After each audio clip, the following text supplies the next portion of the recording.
Morning. ಯೇಸು ಕ್ರಿಸ್ತನ ಹೆಸರಿನಲ್ಲಿ ತಿರುಗೊಂದು ಸಾರಿ ನಾನು ನಮ್ಮ ಈ ಆನ್ಲೈನ್ ಬೈಬಲ್ ಸ್ಟಡಿಗೆ ನಿಮ್ಮೆಲ್ಲರನ್ನ ಸ್ವಾಗತಿಸ್ತೇನೆ. ನಾವು ಪರಿಶುದ್ಧಾತ್ಮನ ವಿಷಯವಾದಂಥ ಅಧ್ಯಯನವನ್ನ ಬೈಬಲ್ ಆಧಾರಿತವಾಗಿ ಮಾಡ್ತಾ ಇದ್ದೇವೆ. ಪ್ರಿಯರೇ, ಯೇಸು ಸ್ವಾಮಿ ಬಹಳ ಸ್ಪಷ್ಟವಾಗಿ ತನ್ನ ಶಿಷ್ಯರಿಗೆ ಹೇಳಿದ್ದು, ಪರಲೋಕಕ್ಕೆ ಆತನು ಎತ್ತಲ್ಪಡುವುದಕ್ಕಿಂತ ಮೊದಲು ಬಹಳ ಸ್ಪಷ್ಟವಾಗಿ ಹೇಳಿದ್ದು, ನೀವು ಪರಿಶುದ್ಧಾತ್ಮ ಭರಿತರಾಗಬೇಕು, ಪರಿಶುದ್ಧಾತ್ಮನಿಂದ ನಡೆಸಲ್ಪಡಬೇಕು. ಆತನು ತಿರುಗಿ ಅನೇಕ ಸಾರಿ ಆತನು ಇನ್ನೊಬ್ಬ ಸಹಾಯಕನ ಕುರಿತು, ಆತನ ಬದಲಾಗಿ ಇರುವ ಆ ಇನ್ನೊಬ್ಬ ಸಹಾಯಕನ ಕುರಿತು ಹೇಳಿರುವಂಥ ವಾಕ್ಯಗಳನ್ನು ನಾವು ಸತ್ಯವೇದದಲ್ಲಿ ಬೈಬಲ್ನಲ್ಲಿ ನೋಡಿದ್ದೇವೆ. ಈ ದಿವಸ ನಾವು ಈ ಒಂದು ದಿನದ ಅಧ್ಯಯನವನ್ನು ನಾವು ಆರಂಭಿಸುವಂತೆ ಈಗಾಗಲೇ ನಾವು ಬಹಳ ಮಹತ್ವದ 3 ಸಂಗತಿಗಳನ್ನು ಅಭ್ಯಾಸ ಮಾಡಿದ್ದೇವೆ. ಪರಿಶುದ್ಧಾತ್ಮನು ಯಾರು, ಪರಿಶುದ್ಧಾತ್ಮನ ಆ ಒಂದು ವ್ಯಕ್ತಿತ್ವ ಹೇಗೆ, ಮತ್ತು ಪರಿಶುದ್ಧಾತ್ಮನಿಗೆ ಇರುವ ಹೆಸರುಗಳು, ಇದನ್ನ ನಾವು ಈಗಾಗಲೇ ಅಭ್ಯಾಸ ಮಾಡಿದ್ದೇವೆ. ಸೊ ಈ ದಿವಸ ನಾವು ಪರಿಶುದ್ಧಾತ್ಮನಿಗೆ ಸಂಬಂಧಪಟ್ಟಂತ ಮಹತ್ವದ ಇನ್ನೂ ಕೆಲವು ಸಂಗತಿಗಳನ್ನು ನಾವು ನೋಡ್ಲಿಕ್ಕೆ ಹೋಗ್ಲಿಕ್ಕಿದ್ದೇವೆ. ನೀವು ದಯಮಾಡಿ ಈ ಒಂದು ಅಧ್ಯಯನದಲ್ಲಿ ಭಾಗವಹಿಸ್ತಾ ಇರುವಂತೆ ಪೆನ್, ನೋಟ್ ಬುಕ್ ಅದೆಲ್ಲ ನಿಮ್ಮ ಕಡೆ ಇದೆ ಅಂತ ನಾನು ನೆನೆಸ್ತೇನೆ. ಅನೇಕ ಸಾರಿ ನಾನು ಅವಸರದಿಂದ ಟೈಮ್ ಸಮಸ್ಯೆ ಇರೋದ್ರಿಂದ ನಾನು ವಾಕ್ಯ ವಚನಗಳನ್ನು ಹೇಳ್ತಾ ಹೋಗ್ಬಹುದು. ಅದನ್ನು ನೀವು ಬರೆದಿಟ್ಕೊಂಡು ಆಮೇಲೆ ನೀವು ಚೆಕ್ ಮಾಡ್ರಿ, ಅದನ್ನು ಓಕೆ ಚೆಕ್ ಮಾಡಿ ವಚನದಲ್ಲಿ ಹಾಗಿದೆಯೋ ಇಲ್ವೋ, ಅಥವಾ ಒಂದು ವೇಳೆ ಏನಾದರೂ ತಪ್ಪಾದ ವಚನ ಪ್ರಸ್ತಾಪಿಸಿದ್ರೆ ಅದನ್ನು ತಿಳಿಸ್ರಿ, ನಾವು ಸರಿಪಡಿಸ್ಕೊಳ್ಳೋದಕ್ಕೂ ಕೂಡ ಆಗ್ಬಹುದು. ಆದರೆ ಅಪೇಕ್ಷೆ ಏನಪ್ಪ ಅಂತಂದ್ರೆ ಕೂಡಿ ಅಭ್ಯಾಸ ಮಾಡೋಣ. ನಾನು ಕಲಿಸುವಂಥದ್ದು ಅಥವಾ ಬೋಧಿಸುವಂಥದ್ದು ನೀವು ಕೇವಲ ವೀಕ್ಷಕರಾಗಿ ಕೂತ್ಕೊಳ್ಳುವಂಥದ್ದು ಆಗಬಾರ್ದು, ಜೊತೆಯಾಗಿ ಅಭ್ಯಾಸ ಮಾಡೋಣ. ಮತ್ತು ಈ ಒಂದು ಅಧ್ಯಯನ ನಿಮಗೆ ಆಶೀರ್ವಾದ ಉಂಟು ಮಾಡ್ತಾ ಇದೆ ಎಂಬುದಾಗಿದ್ದರೆ, ಮತ್ತು ಈ ಆಶೀರ್ವಾದ ಮತ್ತೊಬ್ಬರಿಗೆ ತಲುಪಬೇಕೆಂಬುದಾಗಿದ್ದರೆ ದಯಮಾಡಿ ಇದನ್ನು ನೀವು ಶೇರ್ ಮಾಡುವಂಥದ್ದನ್ನು ಕೂಡ ನಾನು ನಿಮಗೆ ರಿಕ್ವೆಸ್ಟ್ ಮಾಡ್ತೇನೆ.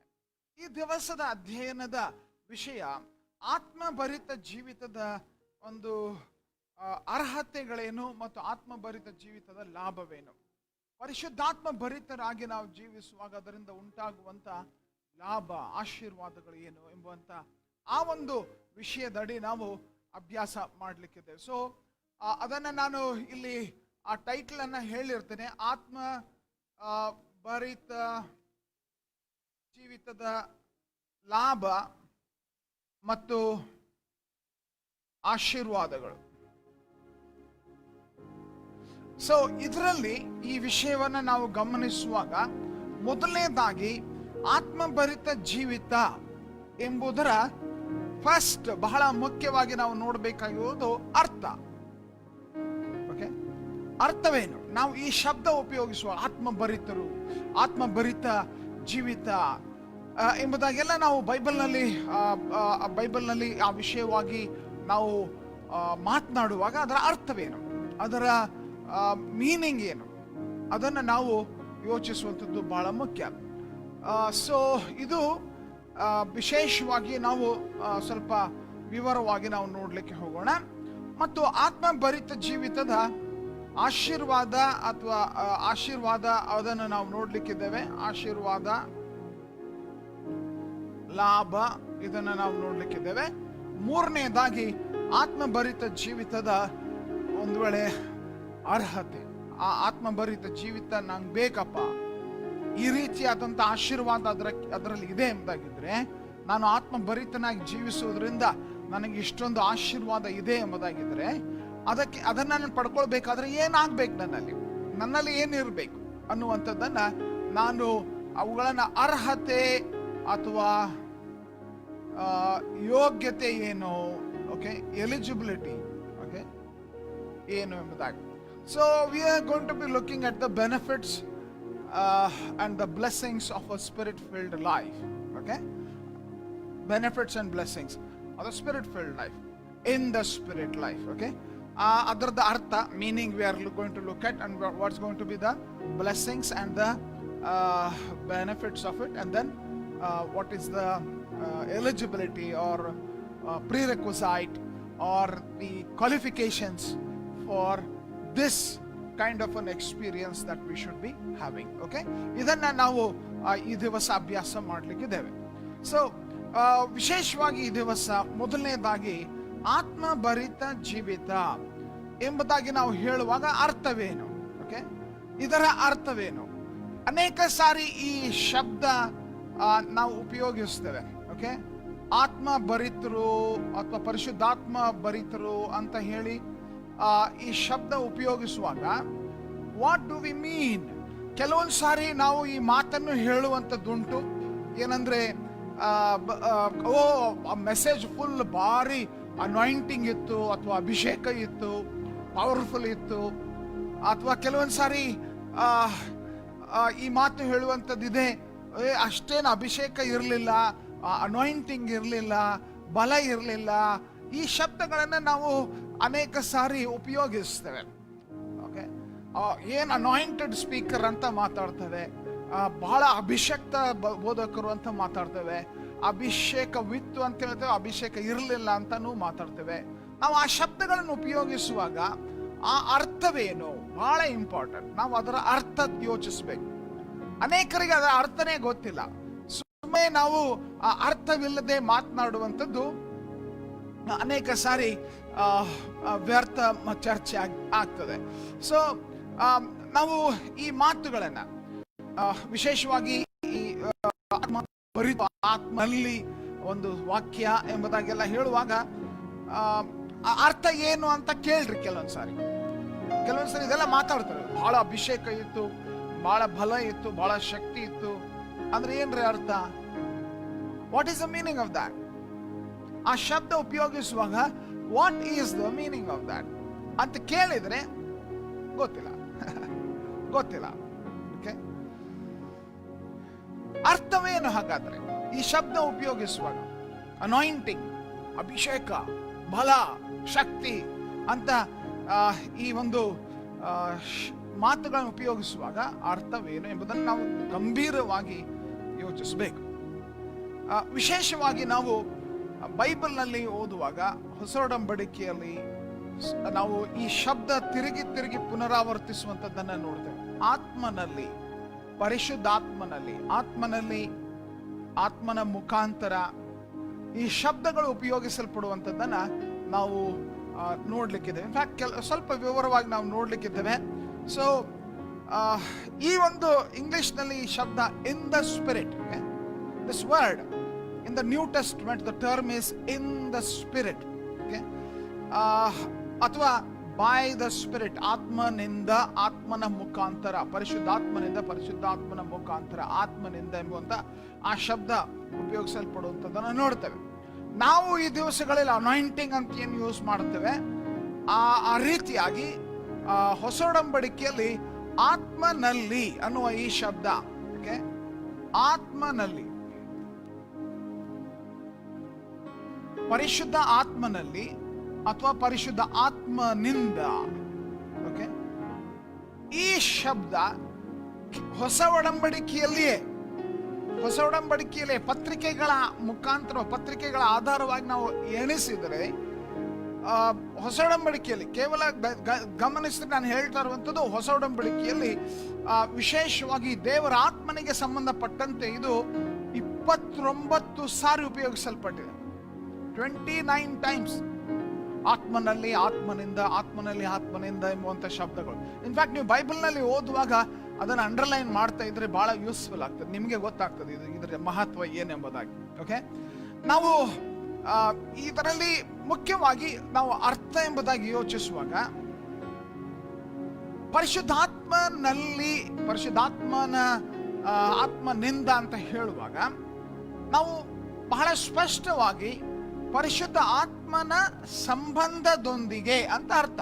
ಒಂದು ಬಹಳ ಸರಳವಾದ ಅರ್ಥ ಅಂತಂದ್ರೆ ಆತ್ಮನ ಸಂಬಂಧ. ಓಕೆ,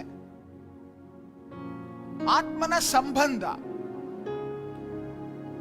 ಆತ್ಮನಲ್ಲಿ ಅಂತ ಹೇಳಿದ್ರೆ ಅದು ಆತ್ಮನಿಗೂ ನಿನಗೂ ಅಥವಾ ಆ ಒಂದು ಈ ಎರಡು ವಿಷಯಗಳಿಗೂ ಸಂಬಂಧ, ಆತ್ಮನಲ್ಲಿ ಆತ್ಮನ ಸಂಬಂಧವಿರುವಂತ ವಿಷಯವನ್ನ ಇದು ತಿಳಿಸ್ತದೆ. ಅದ್ರ ಜೊತೆಗೆ ಸಂಬಂಧ ಅಷ್ಟೇ ಅಲ್ಲ, ಪರಿಶುದ್ಧಾತ್ಮನ ಪ್ರಭಾವ, ಪರಿಶುದ್ಧಾತ್ಮನ ಸ್ವಾಧೀನ ಮತ್ತು ಪರಿಶುದ್ಧಾತ್ಮನ ಮಾರ್ಗದರ್ಶನ, ಇವುಗಳನ್ನು ಕೂಡ ಈ ಶಬ್ದ ಇದರ ಅರ್ಥದಲ್ಲಿ ನಾವು ನೋಡ್ತೇವೆ. ಓಕೆ, ಸಂಬಂಧ, ಅದರ ಜೊತೆಗೆ ಮಾರ್ಗದರ್ಶನ, ಓಕೆ, ಅದರ ಜೊತೆಗೆ ಮಾರ್ಗದರ್ಶನ ಅಷ್ಟೇ ಅಲ್ಲ, ಪರಿಶುದ್ಧಾತ್ಮನ ಸ್ವಾಧೀನ, ಓಕೆ, ಸ್ವಾಧೀನ, ಈ ಎಲ್ಲ ವಿಷಯಗಳು, ಪರಿಶುದ್ಧಾತ್ಮನ ಒಂದು ಅಭಿಷೇಕ ಅಥವಾ ಪರಿಶುದ್ಧಾತ್ಮನ ಒಂದೊಳ್ಳೆ ಅನಾಯಿಂಟಿಂಗ್ ಅನ್ನುವಂಥ ಈ ಶಬ್ದಗಳನ್ನ ನಾವೆಲ್ಲ ಉಪಯೋಗಿಸುವಾಗ ಪರಿಶುದ್ಧಾತ್ಮನ ಮಾರ್ಗದರ್ಶನ, ಪರಿಶುದ್ಧಾತ್ಮನ ಪ್ರಭಾವ, ಇದೆಲ್ಲ ಅದನ್ನ ಒಳಗೊಂಡಿರುವಂಥದ್ದು ಎಂಬುದನ್ನ ನಾವು ಗುರುತಿಸಬಹುದು. ಓಕೆ, ಪರಿಶುದ್ಧಾತ್ಮನ ಪ್ರಭಾವದಿಂದ, ಪರಿಶುದ್ಧಾತ್ಮನೊಂದಿಗೆ ಸಂಬಂಧದಿಂದ ನಡೆಯುವಾಗ ಆ ಸಮಯದಲ್ಲಿ ಆತ್ಮನಿಂದ ಅನ್ನುವಂಥ ಈ ಶಬ್ದ ನಾವು ಬೈಬಲ್ನಲ್ಲಿ ಉಪಯೋಗಿಸಲ್ಪಡುವಂಥದ್ದನ್ನು ನೋಡ್ತೇವೆ. ಬೈಬಲ್ನಲ್ಲಿ ಆ ಶಬ್ದ ಉಪಯೋಗಿಸಲ್ಪಡುವ ಪರಿಶುದ್ಧಾತ್ಮನಿಂದ, ಪರಿಶುದ್ಧಾತ್ಮನಲ್ಲಿ ಎಂಬುದಾಗಿ ಹೇಳುವಾಗ ಅದರ ಅರ್ಥ ಅದು ಪರಿಶುದ್ಧಾತ್ಮನ ಸಂಬಂಧದೊಂದಿಗೆ, ಪರಿಶುದ್ಧಾತ್ಮನ ಪ್ರಭಾವದಿಂದ, ಪರಿಶುದ್ಧಾತ್ಮನ ಸ್ವಾಧೀನದಲ್ಲಿ, ಪರಿಶುದ್ಧಾತ್ಮನ ಮಾರ್ಗದರ್ಶನದಲ್ಲಿ ಎಂಬುವಂಥದ್ದನ್ನು ನಾವು ಗ್ರಹಿಸಬೇಕು, ಅರ್ಥ ಮಾಡಿಕೊಳ್ಬೇಕು ಅದನ್ನ. ಯಾಕಂದ್ರೆ ಈ ವರ್ಡ್ ಇನ್ ದ ಸ್ಪಿರಿಟ್ ಅನ್ನುವಂಥದ್ದು ತಿರುಗಿ ರಿಪೀಟ್ ಆಗ್ತದೆ. ಇನ್ the spirit, by the spirit ಅನ್ನುವಂಥ ಶಬ್ದ ಹೊಸ ಒಡಂಬಡಿಕೆಯಲ್ಲಿ ತಿರುಗಿ ರಿಪೀಟ್ ಆಗ್ತದೆ. ಸೊ ಅದರ ಅರ್ಥವೇನಪ್ಪಾ ಅಂತಂದ್ರೆ ನಾವು ನೆನ್ಪಿಟ್ಕೊಳ್ಬೇಕು. ಆತ್ಮನ ಸಂಬಂಧದಿಂದ, ಆತ್ಮನ ಮಾರ್ಗದರ್ಶನದಿಂದ, ಆತ್ಮನ ಸ್ವಾಧೀನದಿಂದ, ಆ ಸ್ವಾಧೀನದಲ್ಲಿ ಇರುವುದರಿಂದ ಅಥವಾ ಪರಿಶುದ್ಧಾತ್ಮನ ಪ್ರಭಾವದಿಂದ ಅನ್ನುವಂಥದ್ದನ್ನ ನಾವು ನೆನ್ಪಿಟ್ಕೊಳ್ಬೇಕು. ಅನೇಕರು ಕ್ರಿಸ್ತಿಯ ಜೀವಿತವನ್ನ ಅವರು ಈ ಒಂದು ಏನ್ ಮಾಡ್ತಾರಪ್ಪ ಅಂತಂದ್ರೆ ಗೈಡ್ ಬುಕ್ ಉಪಯೋಗಿಸಿ ಜೀವಿಸ್ತಾರೆ. ಹೌದು, ಬೇಕು ನಮ್ಗೆ ಗೈಡ್ ಬುಕ್, ಬೈಬಲ್ ಬೇಕು. ಬಟ್ ಕರ್ತನು ನಮಗೆ ವಾಗ್ದಾನ ಮಾಡಿರುವಂಥದ್ದು ಪರಿಶುದ್ಧಾತ್ಮನನ್ನ. ಆ ಆತ್ಮನು ನಮಗೆ ಮಾರ್ಗದರ್ಶಕನಾಗಿ, ಸಹಾಯಕನಾಗಿ ನಿಮಗೆ ಕಳುಹಿಸಿಕೊಡ್ತಾನಂತ ಯೇಸು ಸ್ವಾಮಿ ಸ್ವತಃ ಹೇಳಿದ್ದು. ಆತನು ಗೈಡ್ ಬುಕ್ ಕಳಿಸಿಕೊಡ್ತೇನೆ ಎಂಬುದಾಗಿ ಹೇಳಲಿಲ್ಲ. ಗೈಡ್ ಬುಕ್ ಹೌದು, ಅದು ಪರಿಶುದ್ಧಾತ್ಮ ಪ್ರೇರಿತವಾದದ್ದು, ದೇವರ ವಾಕ್ಯ ಪರಿಶುದ್ಧಾತ್ಮ ಪ್ರೇರಿತವಾದದ್ದು. ಆದರೆ ಯೇಸು ಸ್ವಾಮಿ ಹೇಳಿದ್ದು ಮಾತ್ರ, ನಾನು ನಿಮಗೆ ಇನ್ನೊಬ್ಬ ಸಹಾಯಕನನ್ನು ಕಳಿಸಿಕೊಡ್ತೇನೆ. ಆ ಸಹಾಯಕನ ಸಂಬಂಧದಿಂದ, ಆ ಸಹಾಯಕನ ಮಾರ್ಗದರ್ಶನದಲ್ಲಿ, ಆ ಸಹಾಯಕನ ಸ್ವಾಧೀನದಲ್ಲಿ, ಆ ಸಹಾಯಕನ ಪ್ರಭಾವದಲ್ಲಿ ನಾವು ಜೀವಿಸುವಂಥದ್ದು ಅಪೇಕ್ಷಿತವಾದದ್ದು. ಸೊ ಇದು ಬಹಳ ವಿಶೇಷವಾದ ಅಂಶ ಪ್ರಿಯರೇ. ಸೊ ಈ ಮಾತು ಹೇಳ್ತಾ ಇರುವಂತೆ ಈ ಅರ್ಥ ಆತ್ಮನಲ್ಲಿ ಅನ್ನುವಂಥ ಈ ಶಬ್ದದ ಒಂದು ಅರ್ಥವನ್ನ ನಾವು ಯೋಚಿಸುವಾಗ ಆಗ್ಲೇ ನಾನು ಹೇಳಿದಂತೆ ಮೊದಲನೆಯದಾಗಿ ಆತ್ಮನ ಸಂಬಂಧದೊಂದಿಗೆ ಅಂತ ಹೇಳುವಾಗ ಆತ್ಮನೊಂದಿಗೆ ಸಂಬಂಧವಿರುವ ಜೀವಿತ, ಆತ್ಮನಲ್ಲಿ ಅಂತ ಹೇಳುವಾಗ ಪರಿಶುದ್ಧ ಆತ್ಮನೊಂದಿಗೆ ಇದು ಪರಿಶುದ್ಧ ಆತ್ಮನೊಂದಿಗೆ ಸಂಬಂಧವಿರುವಂತ ಜೀವಿತ. ಸ್ವಲ್ಪ ಯೋಚಿಸೋಣ ಇದರ ಬಗ್ಗೆ, ಕೆಲವು ವಿಷಯ ಗಮನಿಸಬೇಕು. ಮುಖ್ಯವಾಗಿ ಒಂದು ವಚನ ನೋಡಿಕೊಳ್ಳೋಣ. ನಾವು ರೋಮಾಪುರದವ್ರಿಗೆ ಬರೆದ ಪತ್ರ 8ನೇ ಅಧ್ಯಾಯ 9ನೇ ವಚನ. ಸೊ ನಾವು ಅದನ್ನ ನೋಡುವಾಗ ಗಮನಿಸ್ರಿ, ನಿಮ್ಮಲ್ಲಿ ನಿಜವಾಗಿಯೂ ದೇವರ ಆತ್ಮನು ನೆಲೆಸಿದ್ದರೆ ನೀವು ಶರೀರ ಸ್ವಭಾವಕ್ಕೆ ಅನುಸಾರವಾಗಿ ಜೀವಿಸದೆ ಪವಿತ್ರಾತ್ಮ ಅವರ ಚಿತ್ತಕ್ಕೆ ಅನುಸಾರವಾಗಿ ಜೀವಿಸುತ್ತೀರಿ. ಯಾರಲ್ಲಿ ಕ್ರಿಸ್ತ ಯೇಸುವಿನ ಆತ್ಮ ಇಲ್ಲವೋ ಅವನು ಕ್ರಿಸ್ತ ಯೇಸುವಿಗೆ ಸೇರಿದವನಲ್ಲ.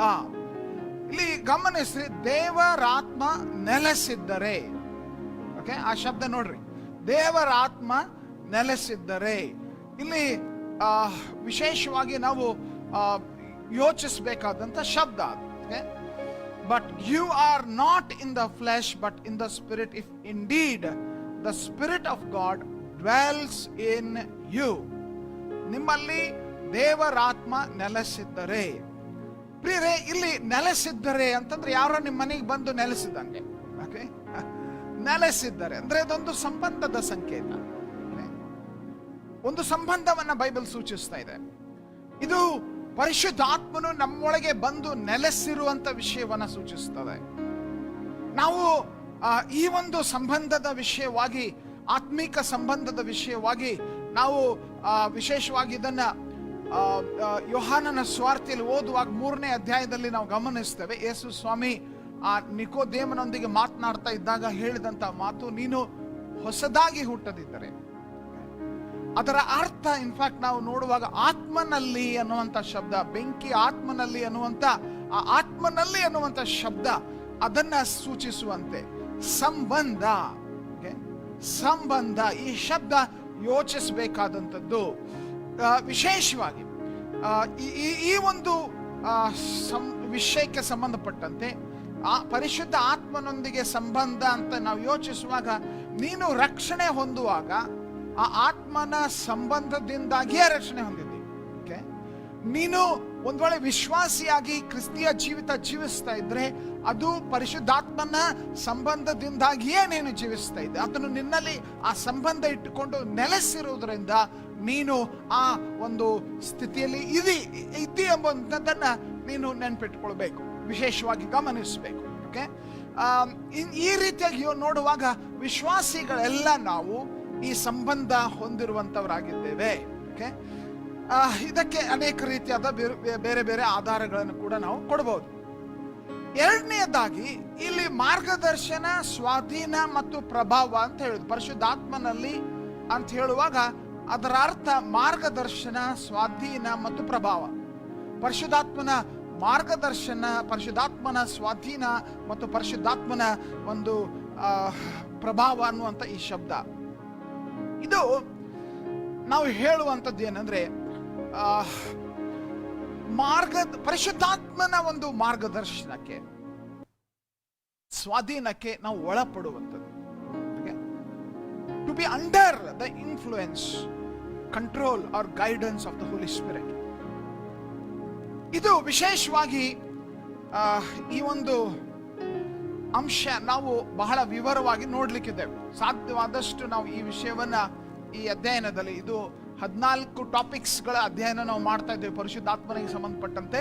ಅದರಲ್ಲಿ ವಿಶೇಷವಾಗಿ ಈ ಶಬ್ದ ಪರಿಶುದ್ಧಾತ್ಮನ ಮಾರ್ಗದರ್ಶನ, ಪರಿಶುದ್ಧಾತ್ಮನ ಪ್ರಭಾವ, ಪರಿಶುದ್ಧಾತ್ಮನ ಸ್ವಾಧೀನದಲ್ಲಿ ಇರುವಂತದ್ರ ಕುರಿತು ವಿವರವಾಗಿ ಈ ಅಧ್ಯಯನಗಳಲ್ಲಿ ನಾವು ಯೋಚಿಸಲಿಕ್ಕಿದ್ದೇವೆ. ಸ್ವಲ್ಪ ಸಂಕ್ಷಿಪ್ತವಾಗಿ ಆರಂಭಿಕವಾಗಿ ಪರಿಚಯಿಸುವುದಕ್ಕಾಗಿ ನಾನು ಇಲ್ಲಿ ಪ್ರಸ್ತಾಪಿಸ್ತಾ ಇದ್ದೇನೆ. ಈ ಶಬ್ದ, ಈ ಮಾತು, ಆತನ ಪ್ರಭಾವ, ಮಾರ್ಗದರ್ಶನ ಎನ್ನುವಂಥ ಈ ಶಬ್ದ, ಮಾತು, influence, guidance and control of the Holi spirit ಅನ್ನುವಂಥದ್ದು ಸುಮಾರು 20 ಸಾರಿ ಬೈಬಲ್ನಲ್ಲಿ ಉಪಯೋಗಿಸಲ್ಪಟ್ಟಿದೆ. ಓಕೆ, 20 ಸಾರಿ ಆ ಅಂಶ ಉಪಯೋಗಿಸಲ್ಪಟ್ಟಿದೆ.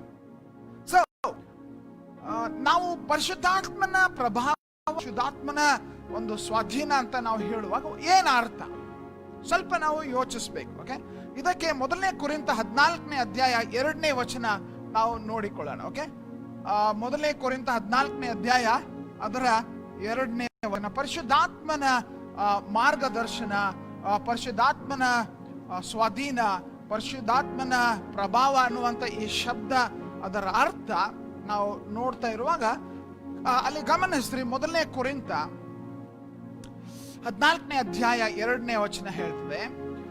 ಅಲ್ಲಿ ನಾವು ನೋಡುವಾಗ, ಯಾವ ವ್ಯಕ್ತಿ ಅನ್ಯ ಭಾಷೆಯಲ್ಲಿ ಮಾತನಾಡ್ತಾನೋ ದೇವರ ಸಂಗಡ ಹೊರತು ಮನುಷ್ಯರ ಸಂಗಡ ಮಾತನಾಡುವುದಿಲ್ಲ. ಅವನು ಆತ್ಮನಲ್ಲಿದ್ದು, ಗಮನಿಸ್ತೀರಾ, ಅವನು ಆತ್ಮನಲ್ಲಿದ್ದು ಏನ್ ಮಾಡ್ತಾನಂತೆ? ಅವನು ಆತ್ಮನಲ್ಲಿದ್ದು ರಹಸ್ಯಗಳನ್ನು ನುಡಿಯುತ್ತಿದ್ದರೂ ಯಾರು ಏನಂತೆ ಅವನನ್ನ ತಿಳ್ಕೊಳ್ಳುವುದಿಲ್ಲ. ಪರಿಶುದ್ಧಾತ್ಮನ ಒಂದು ಬಲದಲ್ಲಿ ಅನ್ಯ ಭಾಷೆಗಳನ್ನ ಮಾತನಾಡುವಾಗ, ಆ ಒಂದು ಪರಿಶುದ್ಧಾತ್ಮನ ನಿಮಿತ್ತದಿಂದ ಆ ಒಂದು ಅನ್ಯ ಭಾಷೆಗಳಲ್ಲಿ ಮಾತನಾಡುವಾಗ ಇಲ್ಲಿ ಬಹಳ ಸ್ಪಷ್ಟವಾಗಿ ಹೇಳ್ತದೆ ಏನಂದ್ರೆ, ಅವನು ಮಾತನಾಡ್ತಾ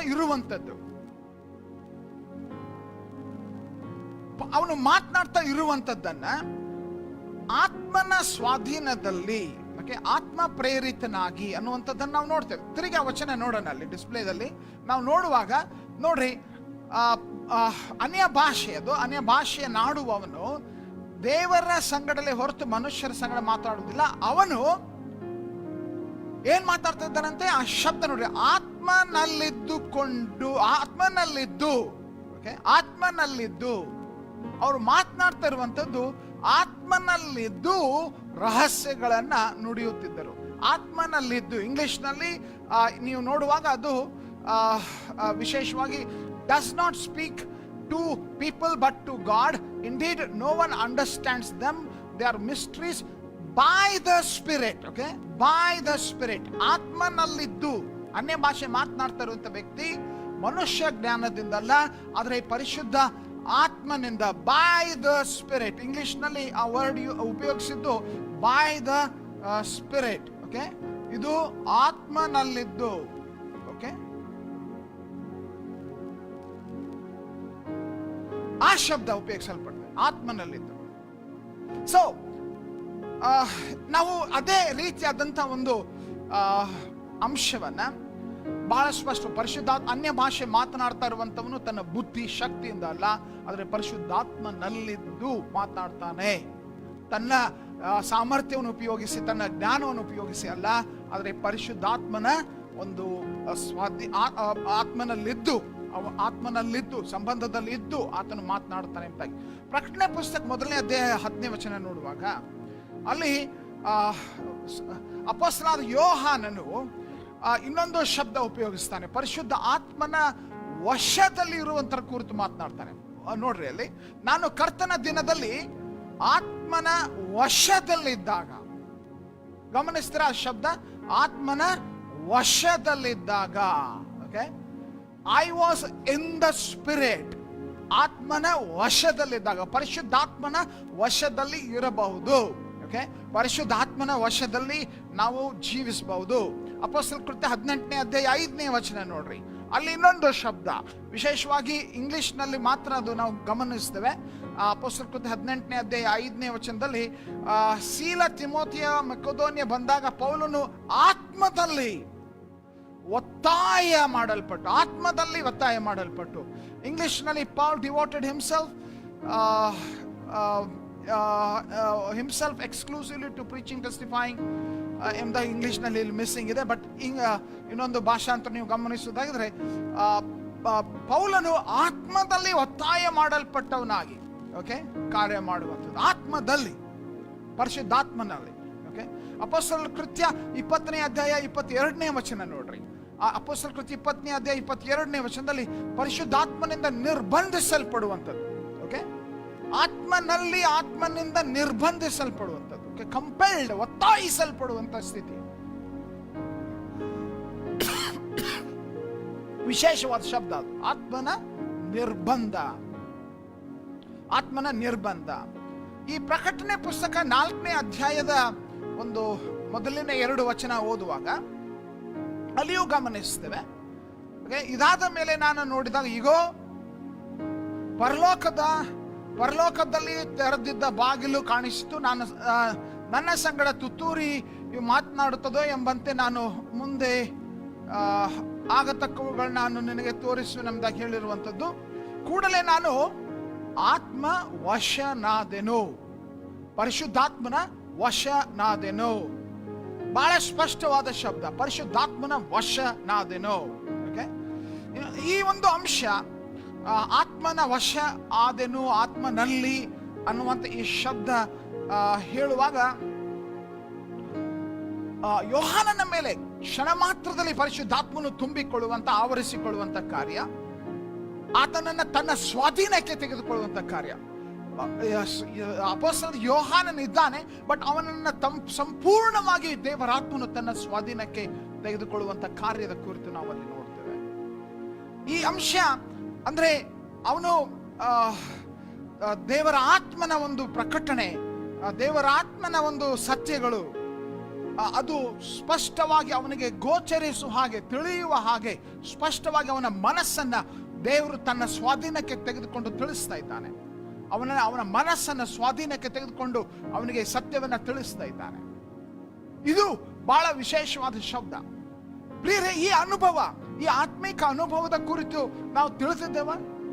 ಪರಿಶುದ್ಧಾತ್ಮನ ವಶದಲ್ಲಿ, ಪರಿಶುದ್ಧಾತ್ಮನಿಂದ, ಪರಿಶುದ್ಧಾತ್ಮನ ಮುಖಾಂತರ, ಪರಿಶುದ್ಧಾತ್ಮನಲ್ಲಿ ಈ ಅಂಶ. ಇನ್ಫ್ಯಾಕ್ಟ್ ಪ್ರಕಟಣೆ 17ನೇ ಅಧ್ಯಾಯ 3ನೇ ವಚನದಲ್ಲಿಯೂ ಪ್ರಕಟಣೆ 21ನೇ ಅಧ್ಯಾಯ 10ನೇ ವಚನದಲ್ಲಿ ಈ ವಿಷಯ ನಾವು ನೋಡ್ತೇವೆ. ಅದೇ ಶಬ್ದ ಪವಿತ್ರಾತ್ಮನ ವಶದಲ್ಲಿ, ಪವಿತ್ರಾತ್ಮನ ವಶದಲ್ಲಿ ಅನ್ನುವ ಈ ಶಬ್ದ.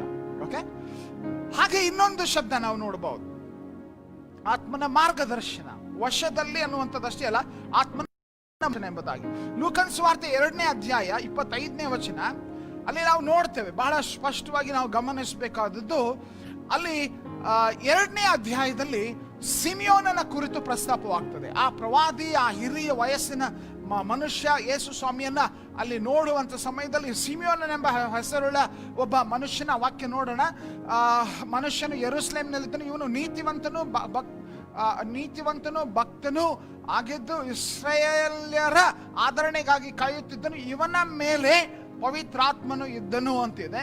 ನೀವು ಇನ್ನೊಂದು ಭಾಷಾಂತರ ನೋಡುವಾಗ ಅಲ್ಲಿ ಪವಿತ್ರಾತ್ಮ ಪ್ರೇರಿತನಾಗಿ ಅನ್ನುವ ಶಬ್ದ ಉಪಯೋಗಿಸಲ್ಪಟ್ಟಿದೆ.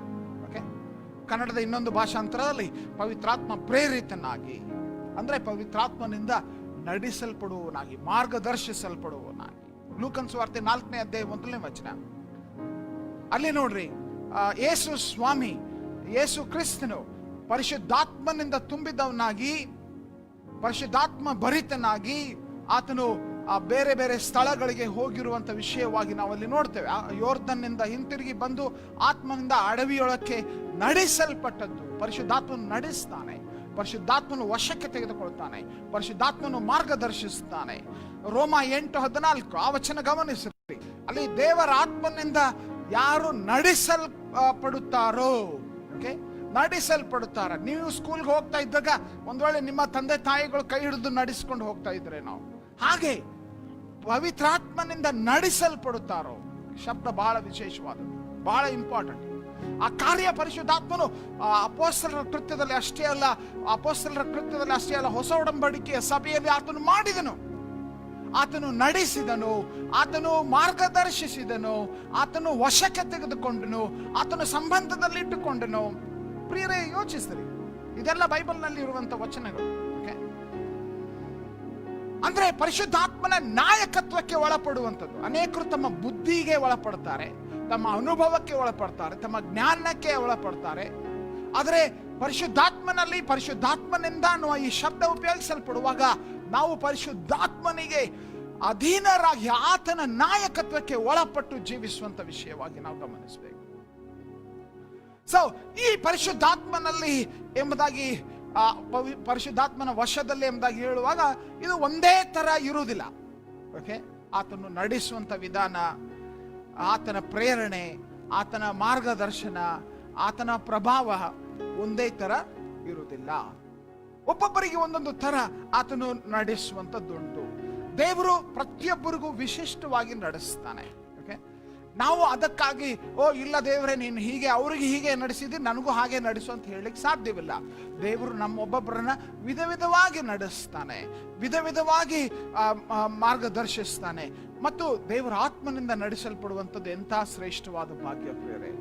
ಪವಿತ್ರಾತ್ಮನಲ್ಲಿದ್ದು ಯೋಚಿಸ್ರಿ, ಆತನ ಮಾರ್ಗದರ್ಶನ, ಆತನ ಪ್ರಭಾವ, ವಾವ್, ಆತನ ನಡೆಸುವಿಕೆ ಹೊಂದುವಂಥದ್ದು. ಆದಿ ಸಭೆಗೆ ಯಾರೋ ಒಬ್ಬ ಅನುಭವಸ್ಥರು, ಜ್ಞಾನವುಳ್ಳವರು, ಪಂಡಿತರು, ಜ್ಞಾನಿಗಳು ಅವ್ರಿಗೆ ಹೀಗ್ ಮಾಡ್ರಿ ಹಾಗ್ ಮಾಡ್ರಿ ಎಂಬುದಾಗಿ ಹೇಳಿದ್ದಲ್ಲ. ಅದೇ ಪರಿಶುದ್ಧಾತ್ಮನು ಈಗಲೂ ಕಾರ್ಯ ಮಾಡುವ ಆತನಾಗಿದ್ದಾನೆ. ಆತನು ಈಗಲೂ ವಶಕ್ಕೆ ತೆಗೆದುಕೊಂಡು, ಈಗಲೂ ಪ್ರೇರೇಪಿಸುತ್ತಾ, ಈಗಲೂ ಮಾರ್ಗದರ್ಶಿಸುತ್ತಾ, ನಡೆಸುತ್ತಾ ಇರುವ ಮತ್ತು ಸಂಬಂಧ ಹೊಂದಿರುವಂತಹ ಪರಿಶುದ್ಧ ಆತ್ಮನು ಈಗ ಸಕ್ರಿಯವಾಗಿದ್ದಾನೆ, ಆಕ್ಟಿವ್ ಆಗಿದ್ದಾನೆ. Is very active. Holy spirit is active,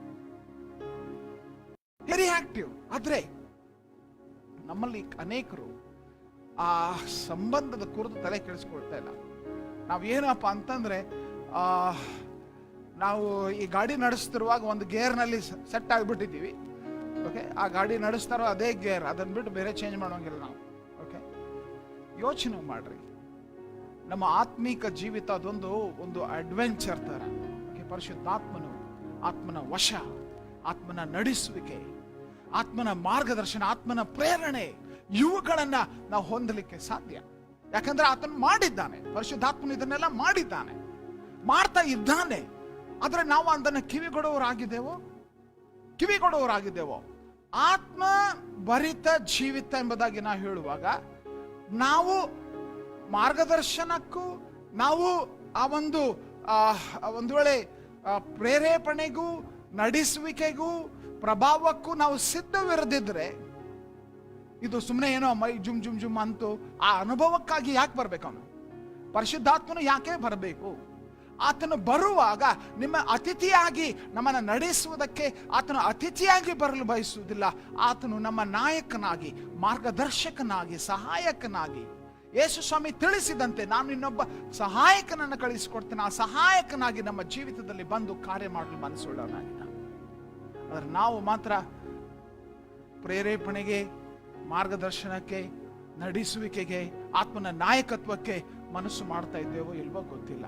ಬಹಳ ದುಃಖದ ಸಂಗತಿ. ಇನ್ಫ್ಯಾಕ್ಟ್ ನಾವು ಯೋಚಿಸಬೇಕು, ಈ ದಿವಸಗಳಲ್ಲಿ ಬಹಳ ಒಂದು ದುಃಖದ ಸಂಗತಿ ಇನ್ನೊಂದು ಏನಪ್ಪ ಅಂತಂದ್ರೆ, ಕೆಲವರು ಪರಿಶುದ್ಧಾತ್ಮನ ಹೆಸರು ಹೇಳಿ, ಪರಿಶುದ್ಧಾತ್ಮನ ಹೆಸರಿನಿಂದ ತಮ್ಮ ಸ್ವಾರ್ಥವನ್ನ, ದುರುದ್ದೇಶಗಳನ್ನ ಏನಂತಾರೆ ಉಪಯೋಗಿಸಿ ದುರುಪಯೋಗ ಮಾಡುವಂತ ದಿವಸಗಳಲ್ಲಿಯೂ ಇದ್ದೇವೆ.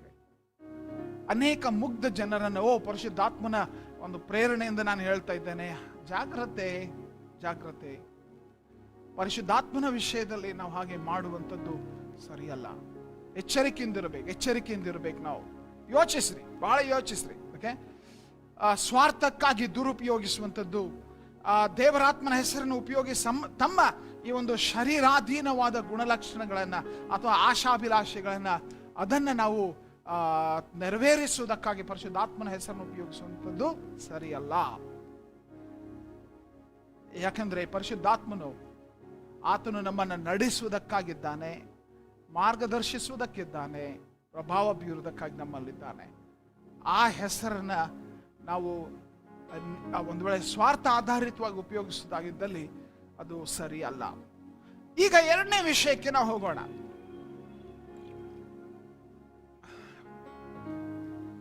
ಆತ್ಮಭರಿತ ಜೀವಿತದ ಲಾಭ ಮತ್ತು ಆಶೀರ್ವಾದ. ಆತ್ಮಭರಿತ ಜೀವಿತದ ಶ್ರೇಷ್ಠವಾದ ಆಶೀರ್ವಾದಗಳು, ಆಶೀರ್ವಾದ ಭರಿತ ಜೀವಿತ. ಪ್ರಿಯರೇ, ನಾವು ಆತ್ಮನ ಸ್ವಾಧೀನದಲ್ಲಿ ಜೀವಿಸುವಾಗ ಅನೇಕ ಆಶೀರ್ವಾದಗಳು ನಾವು ಕಾಣ್ತೇವೆ. ಓಕೆ, ಆದರೆ ಈ ದಿವಸ ನಾನು ಕೆಲವೊಂದನ್ನು ಮಾತ್ರ ಈ ಸಮಯದಲ್ಲಿ ಪಟ್ಟಿ ಮಾಡಿ ನಿಮಗೆ ತಿಳಿಸ್ತೇನೆ. ಆತ್ಮಭರಿತ ಜೀವಿತದ, ಆತ್ಮನಲ್ಲಿ ನೆಲೆಸಿರುವ ಜೀವಿತದ, ಆತ್ಮನ ಮಾರ್ಗದರ್ಶನಕ್ಕೆ ಒಳಪಟ್ಟ ಒಂದು ಜೀವಿತದ ಆಶೀರ್ವಾದಗಳೇನು ಅಥವಾ ಲಾಭಗಳೇನು? ಓಕೆ, ಇದನ್ನ ನಾವು ಈ ಸಮಯ ಯೋಚಿಸೋಣ. ಮೊದಲನೆಯದಾಗಿ, ಪರಿಶುದ್ಧಾತ್ಮ ಭರಿತ ಜೀವಿತ ನಾವು ಜೀವಿಸುವಾಗ ಮೊದಲನೆಯದಾಗಿ ಬಹಳ ವಿಶೇಷವಾದದ್ದು, ಅದು ಅಪೊಸ್ತಲ ಕೃತ್ಯ 1ನೇ ಅಧ್ಯಾಯ 8ನೇ ವಚನದಲ್ಲಿ ನಾವು ನೋಡುವಂತೆ, ಪ್ರಿಯರೇ, ಬಹಳ ಸ್ಪಷ್ಟವಾಗಿ ನಾವು ನೋಡ್ತೇವೆ. ಆಶೀರ್ವಾದ ಏನಪ್ಪ ಅಂತಂದ್ರೆ ಸಾಕ್ಷಿಯಾಗಲು ಬಲ ಅಲ್ವಾ? ನೋಡ್ರಿ, ಅದನ್ನು ಪವಿತ್ರಾತ್ಮನು ನಿಮ್ಮ ಮೇಲೆ ಬರಲು ನೀವು ಬಲವನ್ನ ಹೊಂದುವಿರಿ. ಓಕೆ, ಬಲವನ್ನ ಹೊಂದುವಿರಿ. ಶಬ್ದ ಬಹಳ ಇಂಪಾರ್ಟೆಂಟ್ ಶಬ್ದ ಅದು.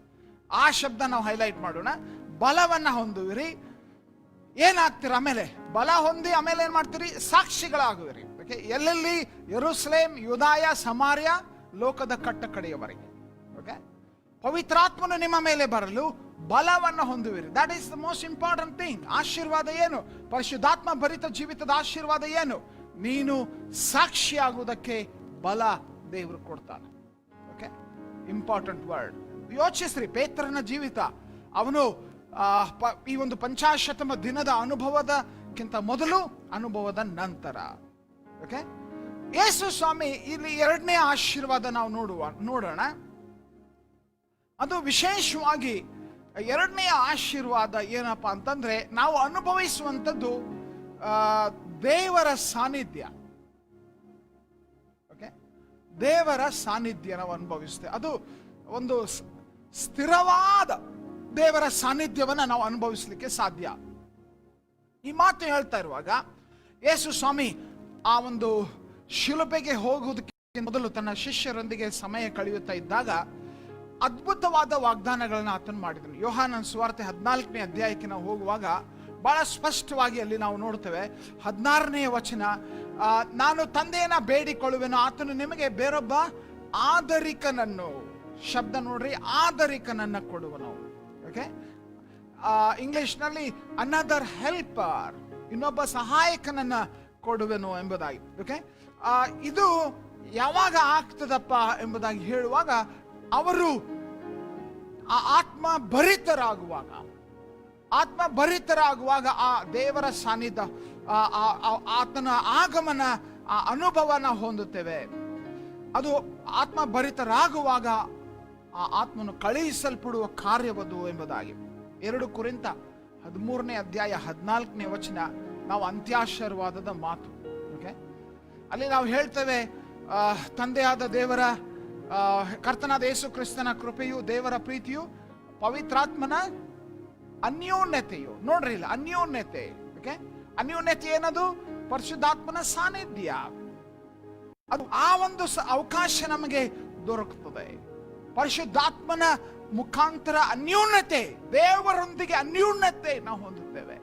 ದೇವರ ಸಾನ್ನಿಧ್ಯದ ಅನುಭವ, ಆತ್ಮಭರಿತ, ಆತ್ಮನಿಗೆ ಒಳಪಟ್ಟ ಜೀವಿತದ ಆಶೀರ್ವಾದವೇನೆಂದ್ರೆ ದೇವರ ಸಾನ್ನಿಧ್ಯದ ಅನುಭವ. ಅನೇಕ ಸಾರಿ ಈ ಅಂತ್ಯಾಶೀರ್ವಾದದ ಮಾತು ಉಪಯೋಗಿಸ್ತೇವೆ.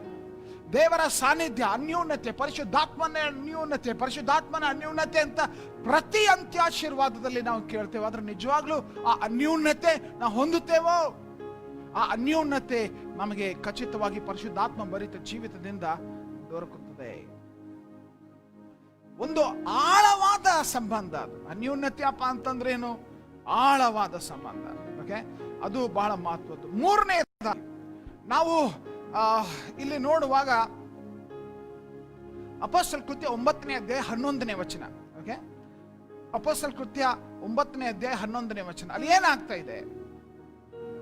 ಅನನೀಯನಿಗೆ ದೇವರು ಅಲ್ಲಿ ಮಾತನಾಡ್ತಾ ಇದ್ದಾನೆ. ಓಕೆ, ಅಲ್ಲಿ ಏನಾಗ್ತಾ ಇದೆ? ಪರಿಶುದ್ಧಾತ್ಮ ಭರಿತ ಆ ಜೀವಿತದ ಇನ್ನೊಂದು ಆಶೀರ್ವಾದ, ದೇವರ ಮಾರ್ಗದರ್ಶನ. ಓಕೆ, ನೋಡ್ರಿ 9ನೇ ಅಧ್ಯಾಯ 11ನೇ ವಚನ. ಅನನೀಯನಿಗೆ ಅವನು ಏನೋ ಮಾಡಬೇಕಾದ ವಿಷಯವಾಗಿ ಪರಿಶುದ್ಧಾತ್ಮನು ಮಾತನಾಡ್ತಾನೆ. ನೋಡ್ತೀರಾ ಅದನ್ನ? ಕರ್ತನ ಅವನಿಗೆ, ನೀನೆದ್ದು ನಟ್ಟನೆ ಬೀದಿ ಎಂಬ ಬೀದಿಗೆ ಹೋಗಿ ಯೂದನ ಮನೆಯಲ್ಲಿ ತಾರ್ಸದ ಪೌಲನೆಂಬವನನ್ನ ವಿಚಾರಿಸು. ಅಲ್ಲಿ ಸ್ಪಷ್ಟವಾಗಿ ಪರಿಶುದ್ಧಾತ್ಮನು ಹೇಳ್ತಾ ಇದ್ದ, ಎದ್ದೇಳು, ಈಗ ಆ ಸ್ಥಳಕ್ಕೆ ಹೋಗು. ಪರಿಶುದ್ಧಾತ್ಮನ ಕಾರ್ಯ ಮಾಡಲಿಕ್ಕೆ ಮನಸ್ಸುಳ್ಳವನಾಗಿದ್ದಾನೆ, ಮಾರ್ಗದರ್ಶಿಸುವುದಕ್ಕಾಗಿ. ಓಕೆ, ಪರಿಶುದ್ಧಾತ್ಮನು ಮಾರ್ಗದರ್ಶಿಸುವುದಕ್ಕಾಗಿ. So Holy Spirit guidance from God. Okay, presence of God, being witnesses of him. Okay, ಮಾರ್ಗದರ್ಶನ.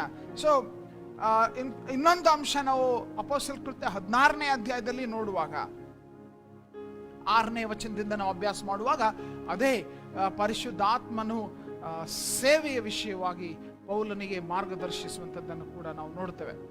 4ನೇದು ಬಹಳ ವಿಶೇಷವಾದದ್ದು, ಅನೇಕರು ಅದನ್ನು ಅಲಕ್ಷಿಸ್ತೇವೆ. ಅದು ಪರಿಶುದ್ಧಾತ್ಮ ಭರಿತದ ಜೀವಿತದ ಇನ್ನೊಂದು ಆಶೀರ್ವಾದ ಯಾವುದಪ್ಪ ಅಂತಂದ್ರೆ, ತುಂಬಿ ತುಳುಕುವ ಆನಂದ,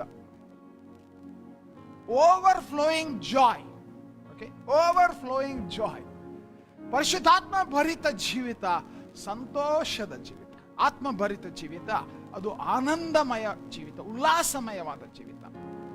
ನೋಡ್ರಿ, ರೋಮಾಪುರದವ್ರಿಗೆ ಬರೆದ ಪತ್ರಿಕೆ 14ನೇ ಅಧ್ಯಾಯ ಅದರ 17ನೇ ವಚನ ನಾವು ವಾಕ್ಯವನ್ನು ಗಮನಿಸುವಾಗ ಏನಂತ ಹೇಳ್ತದೆ? ಇಲ್ಲಿ ಗಮನಿಸಬೇಕಾದ ಶಬ್ದ, ತಿನ್ನುವುದು ಕುಡಿಯುವುದು ದೇವರ ರಾಜ್ಯವಲ್ಲ, ಆದರೆ ನೀತಿಯು ಸಮಾಧಾನವು ಪವಿತ್ರಾತ್ಮನಲ್ಲಿರುವ ಆನಂದ. ಪವಿತ್ರಾತ್ಮನಲ್ಲಿರುವ ಆನಂದ, ದೇವರ ಅಪೇಕ್ಷೆ, ಆತ್ಮ ಭರಿತಿರುವ ಆನಂದ, ಪರಿಶುದ್ಧಾತ್ಮನಿಂದ ಉಂಟಾಗುವ ಆನಂದದಲ್ಲಿ ನಾವು ಇರಬೇಕು. ಪವಿತ್ರಾತ್ಮನಿಂದ ಉಂಟಾಗುವ ಆನಂದ. 1ನೇ ಥೆಸಲೋನಿಕ 1ನೇ ಅಧ್ಯಾಯ 6ನೇ ವಚನವನ್ನು ನಾವು ನೋಡುವಾಗ, ಪವಿತ್ರಾತ್ಮನಿಂದ ಉಂಟಾಗುವಂತಹ ಆ ಒಂದು ವಿಷಯವನ್ನ ನಾವಲ್ಲಿ ನೋಡು. ಆನಂದದೊಡನೆ ಅವರು ದೇವರ ವಾಕ್ಯವನ್ನ ಸ್ವೀಕರಿಸಿದರು. ಪವಿತ್ರಾತ್ಮನಿಂದುಂಟಾದ ಆನಂದದೊಡನೆ ಅವರು ವಾಕ್ಯವನ್ನು ಅಂಗೀಕರಿಸಿದರು. ಪವಿತ್ರಾತ್ಮನು ನಮ್ಮೊಳಗಿರುವಾಗ ಆನಂದವಿರುತ್ತದೆ. ಪರಿಶುದ್ಧಾತ್ಮನಿಂದುಂಟಾಗುವ ಫಲದ ವಿಷಯವಾಗಿ ನಾವು ನೋಡುವಾಗ ಗಲಾತ್ಯ 5:22 ಪರಿಶುದ್ಧಾತ್ಮನಿಂದ ಉಂಟಾಗುವ ಫಲವೇನೆಂದರೆ, ಆ ಲಿಸ್ಟ್ ನಲ್ಲಿ ನೋಡ್ರಿ, ಅಲ್ಲಿ ಬಹಳ ಸ್ಪಷ್ಟವಾಗಿ ಎರಡನೇದೇ ಇದೆ, ಪ್ರೀತಿ, ಸಂತೋಷ.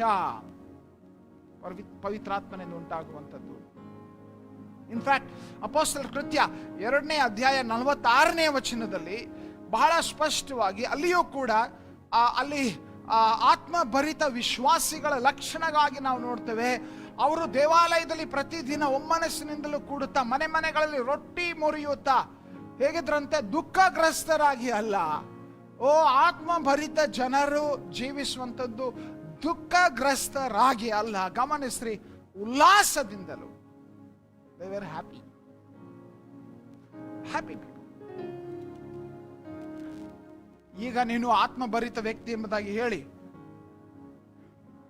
ನೀ ಮನೆಯಲ್ಲಿ ಹುಲಿಯಂತೆ ವರ್ತಿಸ್ತಾ ಇದ್ರೆ ನೀನು ಆತ್ಮಭರಿತ ವ್ಯಕ್ತಿ ಅಲ್ಲ, ಪರಿಶುದ್ಧಾತ್ಮನಿಂದ ಭರಿತನಾಗು. 5ನೇದು ಬಹಳ ವಿಶೇಷವಾಗಿ ನಾವು ಗಮನಿಸಬೇಕು. ನಾವು ಆತ್ಮಭರಿತ ಜೀವಿತದ ಆಶೀರ್ವಾದ ಏನಂತಂದ್ರೆ, ನಮಗೆ ಸೈತಾನನ ಮೇಲೆ ಬಲ, ಸೈತಾನನ ಮೇಲೆ ಬಲ. ಯೋಚಿಸ್ರಿ, ಬಲ ಬಹಳ ವಿಶೇಷವಾದದ್ದು. ಇನ್ಫ್ಯಾಕ್ಟ್ ವಾಕ್ಯ ನಮಗೆ ಈ ವಿಷಯವಾಗಿ ತಿಳಿಸುವಾಗ ನಾವು ಮತ್ತಾಯನ ಸುವಾರ್ತೆ 12ನೇ ಅಧ್ಯಾಯ 28ನೇ ವಚನ, ಯೇಸು ಸ್ವಾಮಿ ದೆವ್ವಗಳನ್ನ ಬಿಡಿಸಿದರ ಕುರಿತು ನಾವು ನೋಡ್ತೇವೆ. ಅಲ್ಲಿ ಆತನು ಹೇಳಿದ್ದೇನೆಂದ್ರೆ, ಆದ್ರೆ ನಾನು ದೇವರ ಆತ್ಮನಿಂದ, ಯೇಸು ಸ್ವಾಮಿ ದೆವ್ವಗಳನ್ನು ಬಿಡಿಸಿದ್ದು ದೇವರ ಆತ್ಮನಿಂದ ದೆವ್ವಗಳನ್ನು ಬಿಡಿಸಿದರೆ, ವಾವ್, ದೇವರ ಆತ್ಮನಿಂದ. ಸೊ ಆ ದುರಾತ್ಮಗಳ ಮೇಲೆ ಅಧಿಕಾರ ನಾವು ಆತ್ಮಭರಿತರಾಗಿರುವಾಗ ನಾವು ಹೊಂದುತ್ತೇವೆ. ವಿಶೇಷವಾಗಿ ಅದೇ ಅಧಿಕಾರ ಆತನು ಲೂಕ 10:19 ಕೊಡ್ತಾನೆ. ನಿನಗೂ ವಿಶ್ವಾಸಿಗಳಾದ ನಮ್ಮೆಲ್ಲರಿಗೂ ಆ ಅಧಿಕಾರ ಆತನು ಕೊಟ್ಟಿದ್ದಾನೆ. ನಾವು ಅದನ್ನ ಉಪಯೋಗಿಸುವಂತವ್ರು ಆಗಿರಬೇಕು. ನೋಡ್ರಿ, ಸರ್ಪಗಳ ಮೇಲೆ ಸರ್ಪಗಳು, ಚೇಳುಗಳು ತುಳಿಯುವುದಕ್ಕೂ ಮತ್ತು ವಿರೋಧಿಯ ಎಲ್ಲಾ ಶಕ್ತಿಯ ಮೇಲೆ ನಾನು ನಿಮಗೆ ಅಧಿಕಾರ ಕೊಡ್ತೇನೆ. You have been given a power, authority, ಅಧಿಕಾರ ಕೊಡಲ್ಪಟ್ಟಿದೆ. ಓಕೆ. 6ನೇದಾಗಿ ನಾವು ಈ ಒಂದು ಆಶೀರ್ವಾದ ಅಂತ ನಾವು ನೋಡುವಾಗ, ಪರಿಶುದ್ಧಾತ್ಮ ಭರಿತ ಜೀವಿತದ ಆಶೀರ್ವಾದ ಏನಪ್ಪಾ ಅಂತಂದ್ರೆ, ನಾವು ಇತರರಿಗೆ ಆಶೀರ್ವಾದ, ನಾವಷ್ಟೇ ಆಶೀರ್ವಾದ ಅಲ್ಲ, ಇತರರಿಗೆ ಓಕೆ, ಇತರರಿಗೆ ಆಶೀರ್ವಾದ ಆಗುವಂತ ಒಂದು ಸಾಧ್ಯತೆ ನಮಗೆ ಕೊಡ್ತಾನೆ ಬಹಳ ಸ್ಪಷ್ಟವಾಗಿ. ನಾವು ಈ ಮಾತು ಹೇಳ್ತಾ ಇರುವಾಗ ಯೋಹಾನನ ಸುವಾರ್ತೆ 7ನೇ ಅಧ್ಯಾಯ 37ನೇ ವಚನ 38ನೇ ವಚನ ವಾಕ್ಯ ಹೇಳ್ತದೆ, ಆ ಯೇಸು ಸ್ವಾಮಿ ಅಲ್ಲಿ ಹೇಳಿದಂತ ಹಬ್ಬದ ಮಹಾದಿವಸದಲ್ಲಿ ಹೇಳಿದ್ದು, ಯಾವನಿಗಾದ್ರೂ ನೀರಡಿಕೆಯಾಗಿದ್ರೆ ಅವನು ನನ್ನ ಬಳಿಗೆ ಬಂದು ಕುಡಿಯಲಿ, ನನ್ನ ಮೇಲೆ ನಂಬಿಕೆ ಇಡುವವನಿಗೆ ಬರಾವು ಹೇಳಿದ ಪ್ರಕಾರ ಆತನ ಹೊಟ್ಟೆಯೊಳಗಿಂದ ಜೀವಕರವಾದ ನೀರಿನ ಹೊಳೆಗಳು ಹರಿಯುವವು. ಜೀವಕರವಾದ ನೀರಿನ ಹೊಳೆಗಳು. ಈ ಹೊಳೆಗಳು ಕೇವಲ ನಿನಗೆ ಆಶೀರ್ವಾದ ಆಗ್ಲಿಕ್ಕಾಗಿ ಅಷ್ಟೇ ಅಲ್ಲ, ಆ ಜೀವ ಬುಗ್ಗೆ ಇತರರಿಗೂ ಕೂಡ ಆಶೀರ್ವಾದವಾಗ್ಲಿಕ್ಕೆ. ಸೊ ಆತ್ಮಭರಿತ ವ್ಯಕ್ತಿಯ ಜೀವಿತ ಬಹಳ ನಮ್ರವಾಗಿ ಇತರರಿಗೆ ಒಂದು ಆಶೀರ್ವಾದಕರವಾದ ವ್ಯಕ್ತಿತ್ವ ಹೊಂದಿರ್ತಾವೆ. ಓಕೆ. ಆ ವ್ಯಕ್ತಿಗೆ ಇತರರ ಕಾಳಜಿ ಇರ್ತದೆ, ಇತರರ ಕೊರತೆಯ ಬಗ್ಗೆ ಭಾರವಿರ್ತದೆ, ಇತರರ ಕಷ್ಟಗಳ ಬಗ್ಗೆ ಆಸಕ್ತಿ ಇರ್ತದೆ. ಓಕೆ. ವಿಶೇಷವಾಗಿ ನಾವು ಯೋಚಿಸಬೇಕು. 7ನೇದಾಗಿ ಆತ್ಮಭರಿತ ವ್ಯಕ್ತಿಯ ವಿಷಯವಾಗಿ ನಾವು ರೋಮ 8ರಲ್ಲಿ ನಾವು ನೋಡ್ತೇವೆ. ಅದು ಏನಪ್ಪ ಆಶೀರ್ವಾದ ಅಂತಂದ್ರೆ, ನಾವು ಶೋಧನೆಗಳ ಮೇಲೆ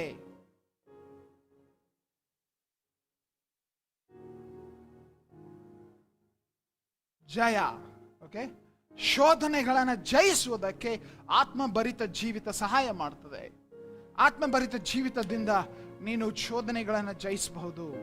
ವಿಶೇಷವಾಗಿ ರೋಮ 8 ಮೊದಲನೇ ವಚನದಿಂದ ನಾವು ಓದುವಾಗ ಬಹಳ ಸ್ಪಷ್ಟವಾಗಿ ನೋಡ್ತೇವೆ. ಕ್ರಿಸ್ತ ಯೇಸುವಿನಲ್ಲಿರುವವರಿಗೆ ಅಪರಾಧ ನಿರ್ಣಯ ಈಗ ಇಲ್ಲವೇ ಇಲ್ಲ. ಇವರು ಶರೀರಾನುಸಾರವಾಗಿ ಅಲ್ಲ, ಆತ್ಮನಿಂದ ಅನುಸಾರವಾಗಿ ನಡೆಯುವವರಾಗಿದ್ದಾರೆ. ಜೀವವನ್ನುಂಟು ಮಾಡುವ ಆತ್ಮನ ನಿಯಮವು ಕ್ರಿಸ್ತ ಯೇಸುವಿನಲ್ಲಿ ನನ್ನನ್ನು ಪಾಪ ಮರಣಗಳ ನಿಯಮದಿಂದ ಬಿಡಿಸಿತು. ನ್ಯಾಯ ಪ್ರಮಾಣವು ಶರೀರದ ಮೂಲಕ ನಿರ್ಬಲವಾಗಿ ಯಾವುದನ್ನು ಮಾಡಲಾರದೆ ಇತ್ತೋ ಅದನ್ನ ದೇವರು ಮಾಡಿದನು. ಹೇಗೆಂದ್ರೆ ತನ್ನ ಸ್ವಂತ ಮಗನನ್ನ ಪಾಪ ಶರೀರದ ಹೋಲಿಕೆಯಲ್ಲಿ ಕಳುಹಿಸಿ ಪಾಪಕ್ಕಾಗಿ ಆ ಶರೀರದಲ್ಲಿಯೇ ಪಾಪವನ್ನು ದಂಡಿಸಿದನು.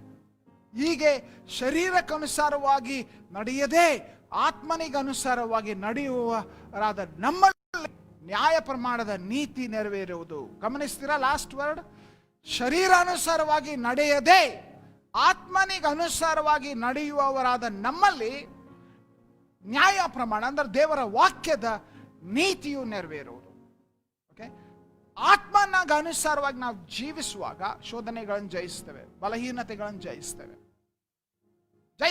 ಬಹಳ ಅವಶ್ಯಕವಾಗಿ ನಾವು ಗುರುತಿಸಬೇಕು. ಇಂಗ್ಲಿಷ್ನಲ್ಲಿ will not gratify the desires of sinful nature, ಗಲಾತ್ಯ 5:16. ಓಕೆ, ಆತ್ಮಭರಿತ ಜೀವಿತದ ಆಶೀರ್ವಾದ. ನೀವು ಅಲ್ರಿ ಆತ್ಮನನ್ನು ಅನುಸರಿಸಿ ನಡೆದುಕೊಳ್ಳ್ರಿ, ಆಗ ನೀವು ಶರೀರ ಭಾವದ ಅಭಿಲಾಷೆಗಳನ್ನು ಎಷ್ಟು ಮಾತ್ರಕ್ಕೂ ನೆರವೇರಿಸುವುದಿಲ್ಲ. ಆತ್ಮನನ್ನ ಅನುಸರಿಸಿ ನಮ್ಮಲ್ಲಿ ಪರಿಶುದ್ಧಾತ್ಮನಿಗೆ ಕಿವಿಗೊಡುವ ಜೀವಿತ, ಪರಿಶುದ್ಧಾತ್ಮನಿಗೆ ಅಧೀನವಾಗಿರುವ ಜೀವಿತ, ಪರಿಶುದ್ಧಾತ್ಮನ ಪ್ರಭಾವಕ್ಕೆ ಒಳಪಟ್ಟಿರುವ ಜೀವಿತ, ಪರಿಶುದ್ಧಾತ್ಮನ ವಶಕ್ಕೆ ಕೊಡಲ್ಪಟ್ಟ ಜೀವಿತ, ಅದು ಶರೀರ ಭಾವದ ಆಶೆ ದುರಾಶೆಗಳನ್ನು ಜಯಿಸಲಿಕ್ಕೆ ಸಾಧ್ಯ. 8ನೇದು ನಾವು ಮಾಡುವಂತ ಇನ್ನೊಂದು ವಿಶೇಷವಾದ ಅಂಶವೇನೆಂದ್ರೆ, ಆತ್ಮಭರಿತ ಜೀವಿತದ ಆಶೀರ್ವಾದ ಏನಂದ್ರೆ, ಬಹಳ ಅರ್ಥಗರ್ಭಿತವಾದ ಆರಾಧನೆ ಮಾಡಲಿಕ್ಕೆ ಸಾಧ್ಯ. ಓಕೆ, ಅರ್ಥಗರ್ಭಿತ ಆರಾಧನೆ. ಓಕೆ, ಆರಾಧನೆ ಈ ಮಾತು ಹೇಳ್ತಾ ಇರುವಾಗ, ಓಕೆ, ನಾವು ಸಮಾರ್ಯದ ಸ್ತ್ರೀಯ ಸಂಗಡ ಯೇಸು ಸ್ವಾಮಿ ಮಾಡಿದ್ದ ಚರ್ಚೆ ನೆನ್ಪು ಮಾಡಿಕೊಳ್ಳೋಣ. ಓಕೆ, ಅಲ್ಲಿ 4ನೇ ಅಧ್ಯಾಯ, ಯೋಹಾನನ ಸುವಾರ್ತೆ 4ನೇ ಅಧ್ಯಾಯ 24ನೇ ವಚನದಲ್ಲಿ ಆತನು ಹೇಳಿದಂತ ಮಾತು, ದೇವರು ಆತ್ಮ ಸ್ವರೂಪನಾಗಿದ್ದಾನೆ. ಆತನನ್ನು ಆರಾಧಿಸುವವರು ಹೇಗೆ ಆರಾಧಿಸ್ಬೇಕಂತೆ? ಆತ್ಮದಿಂದಲೂ ಸತ್ಯದಿಂದಲೂ ಆರಾಧಿಸತಕ್ಕದ್ದು ಅಂತ ಯೇಸು ಸ್ವಾಮಿ ಹೇಳ್ತಾ ಇದ್ದಾರೆ. ಆತ್ಮದಿಂದಲೂ ಸತ್ಯದಿಂದಲೂ. ಬಹಳ ಜನ ಸತ್ಯದಿಂದ ಆರಾಧಿಸ್ತಾರೆ. ಬುಕ್ನಲ್ಲಿರುವ ಹಾಡುಗಳನ್ನು ನೋಡಿ, ಅದರಲ್ಲಿ ಪ್ರಿಂಟೆಡ್ ಅದು ಹೇಗಿದೆ ಹಾಗೆ ಆರಾಧಿಸ್ತಾರೆ. ಆತ್ಮನಲ್ಲಿಲ್ಲ, ಪರಿಶುದ್ಧಾತ್ಮನಲ್ಲಿ ತುಂಬಿರುವ ಆರಾಧನೆ ಆಗ್ತಾ ಇಲ್ಲ. ಪೌಲನು ನೋಡ್ರಿ, ಆ ಆತ್ಮನಿಂದಾಗಿ ನಾವು ರೋಮ 8:15 ವಾಕ್ಯ ನೋಡ್ತೇವೆ. ಆ ರೋಮ 8:15 ನಾವು ಕರ್ತನನ್ನ ತಂದೆಯೇ, ಅಪ್ಪಾ ತಂದೆಯೇ ಎಂಬುದಾಗಿ ಹೇಳುವಂತ, ನಾವು ದಾಸನ ಭಾವವನ್ನ ಹೊಂದಿರದೆ ಆದರೆ ದತ್ತು ಪುತ್ರ ಸ್ವೀಕಾರದ ಆತ್ಮನ ಹೊಂದಿ ಅದು ದೇವರನ್ನ ನಾವು ಅಪ್ಪಾ ತಂದೆಯೇ ಎಂದು ಕೂಗುತ್ತೇವೆ. ಇದು ಪರಿಶುದ್ಧಾತ್ಮದ. ಇಂಗ್ಲಿಷ್ನಲ್ಲಿ ನೋಡಿ, the spirit you received does not make you slaves so that you live in fear again, rather the spirit you received brought about your adoption to sonship, and by him we cry Abba Father. Abba Father, ಅಪ್ಪಾ ತಂದೆಯೇ ಅಂತ ಸಾಂಗ್ನಲ್ಲಿರುವಂಥ, ಹಾಡಿನಲ್ಲಿರುವಂಥ ಅಕ್ಷರಗಳನ್ನು ಹೇಳುವಂಥದ್ದಲ್ಲ, ಅದರ ಹೃದಯಪೂರ್ವಕವಾಗಿ ಆತ್ಮಭರಿತರಾಗುವಾಗ ಆತ್ಮನಿಂದ ಅರ್ಥಗರ್ಭಿತವಾಗಿ ನಾವು ಹೇಳಲಿಕ್ಕೆ ಸಾಧ್ಯ. Authentic worship is possible when we are filled and led by the Holi spirit. ಆತ್ಮಿಕ ವರಗಳು, ಆತ್ಮನ ವರಗಳು, ಓಕೆ, ಅದು ಆಶೀರ್ವಾದ ಎಂಬುದಾಗಿ ಹೇಳುವಾಗ ಆತ್ಮನ ವರಗಳು 9ನೇದು ಆತ್ಮನ ವರಗಳು. ಇದು ಎಲ್ಲರಿಗೂ ಗಮನಿಸ್ರಿ, ಪರಿಶುದ್ಧಾತ್ಮನ ವರಗಳಿಗಾಗಿ. ನೀನು ಈ ವಾಕ್ಯ ಕೇಳ್ತಾ ಇರುವಂತ ವ್ಯಕ್ತಿ, ಓ ನಾನು ಗಿಫ್ಟೆಡ್ ಇಲ್ಲ, ಪರಿಶುದ್ಧಾತ್ಮ ಭರಿತ ವ್ಯಕ್ತಿ ನೀನು, ನೆನ್ಪಿಟ್ಕೋ ಪ್ರಿಯರೇ, ನಾವು ಆತ್ಮನ ವಶಕ್ಕೆ ಒಳಪಟ್ಟು ಆತ್ಮನಿಗೆ ಅಧೀನರಾಗಿ ನಾವು ಜೀವಿಸುವಾಗ ನಮ್ಮ ಜೀವಿತಗಳ ಮುಖಾಂತರ ದೇವರು ತನ್ನ ಆ ವರಗಳನ್ನು ಬಿಡುಗಡೆಗೊಳಿಸ್ತಾನೆ. 1ನೇ ಕೊರಿಂಥ 12ನೇ ಅಧ್ಯಾಯ 7-10 ವಚನ ನಾವು ಓದುವಾಗ ಇದನ್ನು ಗಮನಿಸ್ತೇವೆ. ವರಗಳು, ಓಕೆ, ಬೇರೆ ಬೇರೆ ವರಗಳು ಆತನು ನಮಗೆ ಕೊಡುವಂತ ವಿಷಯವಾಗಿ ಅಲ್ಲಿ ಪಟ್ಟಿನೇ 9 ವರಗಳನ್ನ ಅಲ್ಲಿ ಪಟ್ಟಿ ಮಾಡಿರುವಂಥದ್ದನ್ನ ನಾವು ನೋಡ್ತೇವೆ. ಇದು ಸಾಮಾನ್ಯ ವರಗಳು. ಪರಿಶುದ್ಧಾತ್ಮನ ವರಗಳು ಸಾಮಾನ್ಯ. ವಿಶ್ವಾಸಿಗಳಿಗೆ these are ordinary things, not extraordinary things. ಕೆಲವರು ಇದನ್ನು ಸೆನ್ಸೇಷನಲ್ ಮಾಡಿದ್ದಾರೆ, ಏನಂತಾರೆ, ಬಹಳ ವಿಶೇಷವಾಗಿ ಮಾಡಿದ್ದಾರೆ. ಅದು ಗಮನಿಸ್ರಿ, ಇದು ಸಾಮಾನ್ಯವಾದದ್ದು. ಇದು ವಿಶ್ವಾಸಿಗಳಿಗೆ ಪರಿಶುದ್ಧಾತ್ಮನ ವರ ಸಾಮಾನ್ಯವಾದದ್ದು. ಅದು ದೇವರ ವಾಕ್ಯ ಹಾಗೆ ತಿಳಿಸ್ತದೆ. ತಾನು ವಿಶೇಷವಾದ VIP-ಗಳಿಗೆ ಕೊಡ್ತೇನೆ, ಸೂಪರ್ ಸ್ಟಾರ್ಗಳಿಗೆ ಕೊಡ್ತೇನೆ ಅಂತ ಹೇಳಿಲ್ಲ ಬೈಬಲ್. ವಾಕ್ಯ ಹೇಳ್ತೇವೆ ಪರಿಶುದ್ಧಾತ್ಮನಿಗೆ ನೀನು ಅಧೀನನಾಗಲು, ಒಳಪಡಲು, ಪ್ರಭಾವಕ್ಕೆ ಬೀಳಲು ನೀನು ಆಸಕ್ತಿ ತೋರಿಸಿ ಇದು ನಿನಗೆ ವರಗಳು ನಿನಗೆ ದೊರಕುತ್ತವೆ.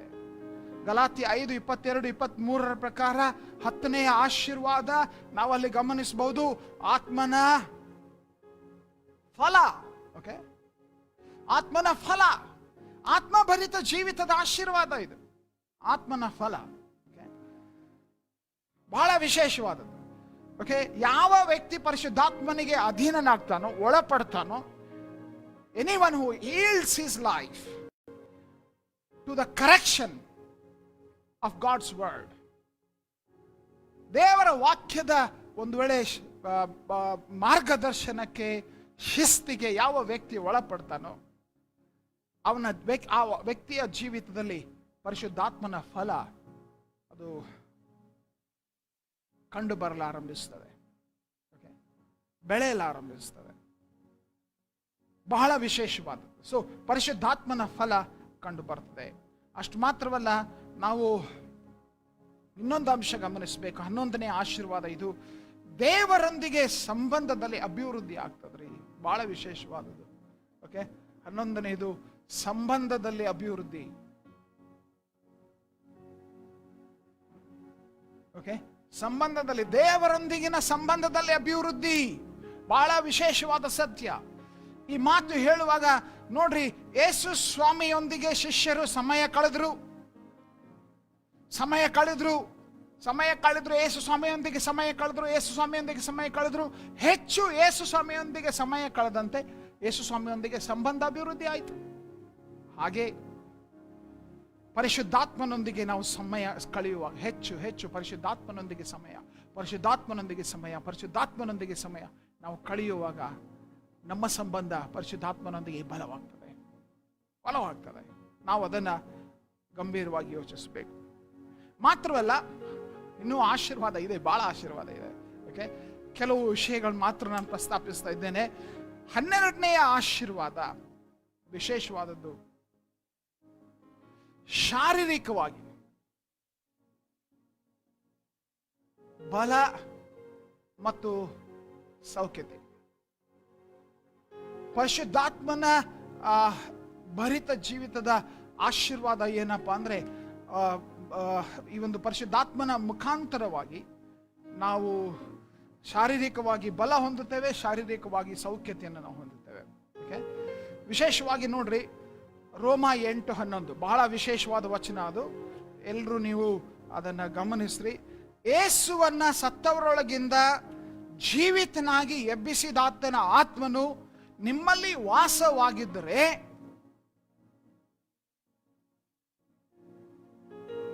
ಏನಂತ ಹೇಳ್ತದೆ? ನಿಮ್ಮಲ್ಲಿ ವಾಸವಾಗಿದ್ದರೆ, ಕ್ರಿಸ್ತ ಯೇಸುವನ್ನ ಸತ್ತವರೊಳಗಿಂದ ಎಬ್ಬಿಸಿದಾತನು ನಿಮ್ಮಲ್ಲಿ ವಾಸವಾಗಿರುವ ತನ್ನ ಆತ್ಮನ ಮೂಲಕ ನಿಮ್ಮ ಮರ್ತ್ಯ ದೇಹಗಳನ್ನು ಸಹ ಬದುಕಿಸುವನು. ನೋಡ್ರಿ ಇಲ್ಲಿ ವಚನ, ನಿಮ್ಮ ಮರ್ತ್ಯ ದೇಹಗಳನ್ನು ಸಹ ಬದುಕಿಸುವನು. ಯಾರು? ಆ ಆತ್ಮನ ಮೂಲಕ, ಪರಿಶುದ್ಧಾತ್ಮನ ಮೂಲಕ ಮರ್ತ್ಯ ದೇಹಗಳನ್ನು ಬದುಕಿಸುವನು.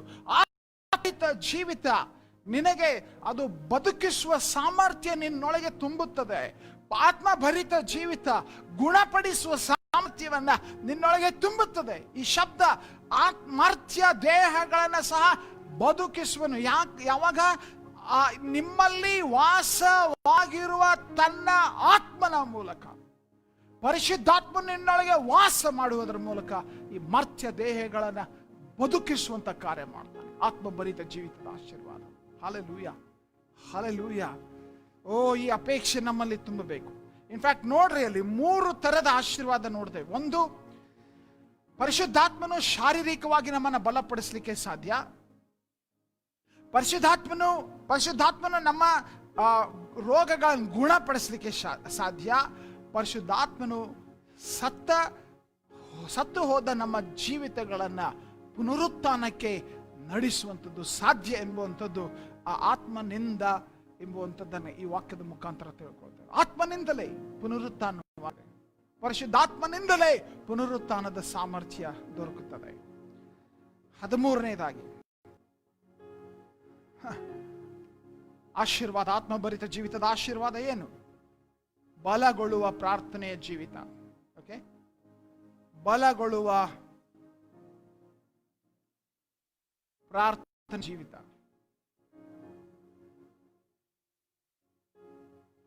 ಪ್ರಾರ್ಥನೆ ಜೀವಿತ, ಬಲಗೊಳ್ಳುವ ಪ್ರಾರ್ಥನೆಯ ಜೀವಿತ. ಶಿಷ್ಯರು ಒಂದ್ಸಾರಿ ಪ್ರಶ್ನೆ ಕೇಳಿದರು, ಯೇಸುವೆ ನಮಗೆ ಪ್ರಾರ್ಥನೆ ಮಾಡುವುದನ್ನು ಕಲಿಸು. ಇನ್ಫ್ಯಾಕ್ಟ್ ನಾವು ಸಹ ಪ್ರಾರ್ಥನೆ ಮಾಡುವುದನ್ನು ಕಲಿಸು ಪರಿಶುದ್ಧಾತ್ಮನೆ ಎಂಬುದಾಗಿ ಕೇಳಬಹುದು. ಯಾಕೆ ಹೇಳ್ರಿ? ರೋಮ 8, 26, 27, 28ನೇ ವಚನ. ಯಾಕಂದ್ರೆ ಪರಿಶುದ್ಧಾತ್ಮನು ತಾನೆ, ಹಾಗೆ ಆತ್ಮನು ಸಹ ನಮ್ಮ ಬಲಹೀನತೆಗಳಿಗೆ ಸಹಾಯ ಮಾಡುತ್ತಾನೆ. ಹೇಗೆಂದ್ರೆ ನಾವು ತಕ್ಕ ಪ್ರಕಾರ ಏನು ಬೇಡಿಕೊಳ್ಳಬೇಕೋ ನಮಗೆ ಗೊತ್ತಿಲ್ಲವಾದ್ರಿಂದ ಆತ್ಮನು ತಾನೇ ಉಚ್ಚರಿಸಲಾಗದಂತ ನರಳಾಟಗೋಸ್ಕರ ವಿಜ್ಞಾಪನೆ ಮಾಡ್ತಾನೆ. ಆತ್ಮನು ತಾನೇ ನಮಗೆ ಬೇಡಿಕೊಳ್ಬೇಕೇನು ಗೊತ್ತಾಗ್ತಾ ಇಲ್ಲ, ಆದರೆ ಆತ್ಮನು ನಾನು ಆತ್ಮ ಭರಿತ ವ್ಯಕ್ತಿ ಆಗಿದ್ದರೆ, ಆತ್ಮನಿಂದ ತುಂಬಿಸಲ್ಪಟ್ಟ ವ್ಯಕ್ತಿ ಆಗಿದ್ದರೆ ನನಗೆ ಈ ಅವಕಾಶ ಇದೆ. ಸ್ವಾಮಿ ನನಗೆ ಏನು ಮಾಡ್ಬೇಕು ಪ್ರಾರ್ಥನೆ ಗೊತ್ತಾಗ್ತಾ ಇಲ್ಲ, ನನ್ ಕಲಿಸು ಅಂದ್ರೆ ಆತನೇ ನಮ್ಮ ಮುಖಾಂತರ ಪ್ರಾರ್ಥನೆ ಮಾಡುವಂಥದ್ದನ್ನ ನಾವು ಗುರುತಿಸ್ತೇವೆ. ಕೊನೆಯದಾಗಿ ನಾವು 14ನೇ ಆಶೀರ್ವಾದ, ನಮ್ಮ ಆತ್ಮೀಕ ಮನುಷ್ಯನು ಹೊಸತನ ಹೊಂದಲಿಕ್ಕೆ ಸಾಧ್ಯ. ರಿನ್ಯೂವಲ್. ಹೊಸತನ, ರಿನ್ಯೂವಲ್ ನಾವು ಹೊಂದಲಿಕ್ಕೆ ಸಾಧ್ಯ. ಪ್ರಿಯರೇ, ಮೊದಲೇ ಕೊರಿಂಥ 14ನೇ ಅಧ್ಯಾಯ 4ನೇ ವಚನ ಹೇಳ್ತದೆ, ಅನ್ಯ ಭಾಷೆ ಮಾತನಾಡುವಂಥ ವ್ಯಕ್ತಿ ಏನಾಗ್ತಾನಂತೆ. ಅಲ್ಲಿ ಆ ವಚನ ನೋಡ್ರಿ, 14ನೇ ಅಧ್ಯಾಯದ ಒಂದು ವಚನ 4 ಬಹಳ ಸ್ಪಷ್ಟವಾಗಿ ಹೇಳ್ತದೆ, ಅನ್ಯ ಭಾಷೆಯನ್ನಾಡುವವನು ತನಗೆ ಮಾತ್ರ ಭಕ್ತಿ ವೃದ್ಧಿಯನ್ನುಂಟು ಮಾಡಿಕೊಳ್ಳುತ್ತಾನೆ. ಆತ್ಮಭರಿತ ವ್ಯಕ್ತಿ, ನೀನು ಅನ್ಯ ಭಾಷೆಗಳಲ್ಲಿ ಮಾತನಾಡ್ತಾ ಇರುವಂತೆ ಭಕ್ತಿ ವೃದ್ಧಿ. ಓಕೆ, ರಿನ್ಯೂವಲ್, ಹೊಸತನ ನೀನು ಹೊಂದುತ್ತಿ. ವಿಶೇಷವಾದ ಶಬ್ದ. ಓಕೆ, ಯೂದನು ಕೂಡ ಅದನ್ನೇ ಮಾತನಾಡ್ತಾನೆ. 20ನೇ ಯೂದನ ಪುಸ್ತಕ 20ನೇ ವಚನದಲ್ಲಿ ಯಾವ ವ್ಯಕ್ತಿ ನಿಮಗಿರೋ ಅತಿ ಪರಿಶುದ್ಧವಾದ ನಂಬಿಕೆಯ ಮೇಲೆ ನಿಮ್ಮನ್ನ ನೀವು ಕಟ್ಟಿಕೊಂಡು ಪರಿಶುದ್ಧಾತ್ಮನಲ್ಲಿ ಪ್ರಾರ್ಥಿಸಿರಿ, ನಿತ್ಯ ಜೀವಕ್ಕಾಗಿ ನಮ್ಮ ಕರ್ತನಾದ ಯೇಸು ಕ್ರಿಸ್ತನ ಕರುಣೆಗೋಸ್ಕರ ಎದುರು ನೋಡುತ್ತಾ ನಿಮ್ಮನ್ನು ದೇವರ ಪ್ರೀತಿಯಲ್ಲಿ ಕಾಪಾಡಿಕೊಳ್ಳ್ರಿ. ವಿಶೇಷವಾಗಿ ನಂಬಿಕೆಯಲ್ಲಿ ಕಟ್ಟುವುದಕ್ಕಾಗಿ ಪರಿಶುದ್ಧಾತ್ಮನಲ್ಲಿ ಪ್ರಾರ್ಥಿಸುವಂಥದ್ದು ಮತ್ತು ದೇವರ ಪ್ರೀತಿಯಲ್ಲಿ ನೆಲೆಸುವುದಕ್ಕಾಗಿ ಪರಿಶುದ್ಧಾತ್ಮನಲ್ಲಿ ಪ್ರಾರ್ಥಿಸುವಂಥದ್ದು ಬಹಳ ಮಹತ್ವದ ಅಂಶ. ಓಕೆ, ಸೊ ಈ 14 ಆಶೀರ್ವಾದಗಳು ಆತ್ಮಭರಿತ ಜೀವಿತದಿಂದ ಉಂಟಾಗ್ತದೆ. 14 ಆಶೀರ್ವಾದಗಳು. ಸಾಕ್ಷಿಯಾಗಲು ಬಲ, ದೇವರ ಸಾನ್ನಿಧ್ಯದ ಅನುಭವ, ದೇವರ ಮಾರ್ಗದರ್ಶನ ಹೊಂದುತ್ತೇವೆ, ತುಂಬಿ ತುಳುಕುವಂತ ಆನಂದ ನಾವು ಹೊಂದುತ್ತೇವೆ, ಸೈತಾನನ ಮೇಲೆ ಅಧಿಕಾರ, ಬಲ, ಶಕ್ತಿ ಹೊಂದುತ್ತೇವೆ, ಇತರರಿಗೆ ನಾವು ಹೊರಹೊಮ್ಮುವ ಆಶೀರ್ವಾದವಾಗ್ತೇವೆ, ಶೋಧನೆಗಳ ಮೇಲೆ ಜಯ ಸಿಗ್ತದೆ, ಅರ್ಥಗರ್ಭಿತವಾದ ಆರಾಧನೆ ಮಾಡ್ಲಿಕ್ಕೆ ಸಾಧ್ಯ, ಆತ್ಮನ ವರ ಹೊಂದಲಿಕ್ಕೆ ಸಾಧ್ಯ, ಆತ್ಮನ ಫಲ ಹೊಂದಲಿಕ್ಕೆ ಸಾಧ್ಯ, ಆ ಸಂಬಂಧದಲ್ಲಿ ಅಭಿವೃದ್ಧಿ ಆಗ್ಲಿಕ್ಕೆ ಸಾಧ್ಯ, ದೇವರೊಂದಿಗಿನ ಸಂಬಂಧದಲ್ಲಿ ಅಭಿವೃದ್ಧಿ ಆಗ್ಲಿಕ್ಕೆ ಸಾಧ್ಯ, ನಾವು ಶಾರೀರಿಕ ಬಲ ಮತ್ತು ಸೌಖ್ಯತೆಯನ್ನು ಹೊಂದಲಿಕ್ಕೆ ಸಾಧ್ಯ, ನಾವು ಬಲಗೊಳ್ಳುವ ಪ್ರಾರ್ಥನೆ ಜೀವಿತ ಹೊಂದಲಿಕ್ಕೆ ಸಾಧ್ಯ, ನಮ್ಮಲ್ಲಿ ಅಭಿವೃದ್ಧಿ, ಭಕ್ತಿ ವೃದ್ಧಿ ಅಥವಾ ಹೊಸತನವನ್ನ ನಾವು ಹೊಂದಲಿಕ್ಕೆ ಸಾಧ್ಯ. ಸೊ ಆಶೀರ್ವಾದ ಮತ್ತು ಲಾಭವನ್ನ ನಾವು ನೋಡಿದೆವು. ಓಕೆ, ಆದರೆ ಕೆಲವು ಬಹಳ ಸಂಕ್ಷಿಪ್ತವಾಗಿ ನಾನು ಈ ವಿಷಯಗಳು ನಮಗೆ ದೊರಕಬೇಕಾದ್ರೆ ಅರ್ಹತೆಯನ್ನು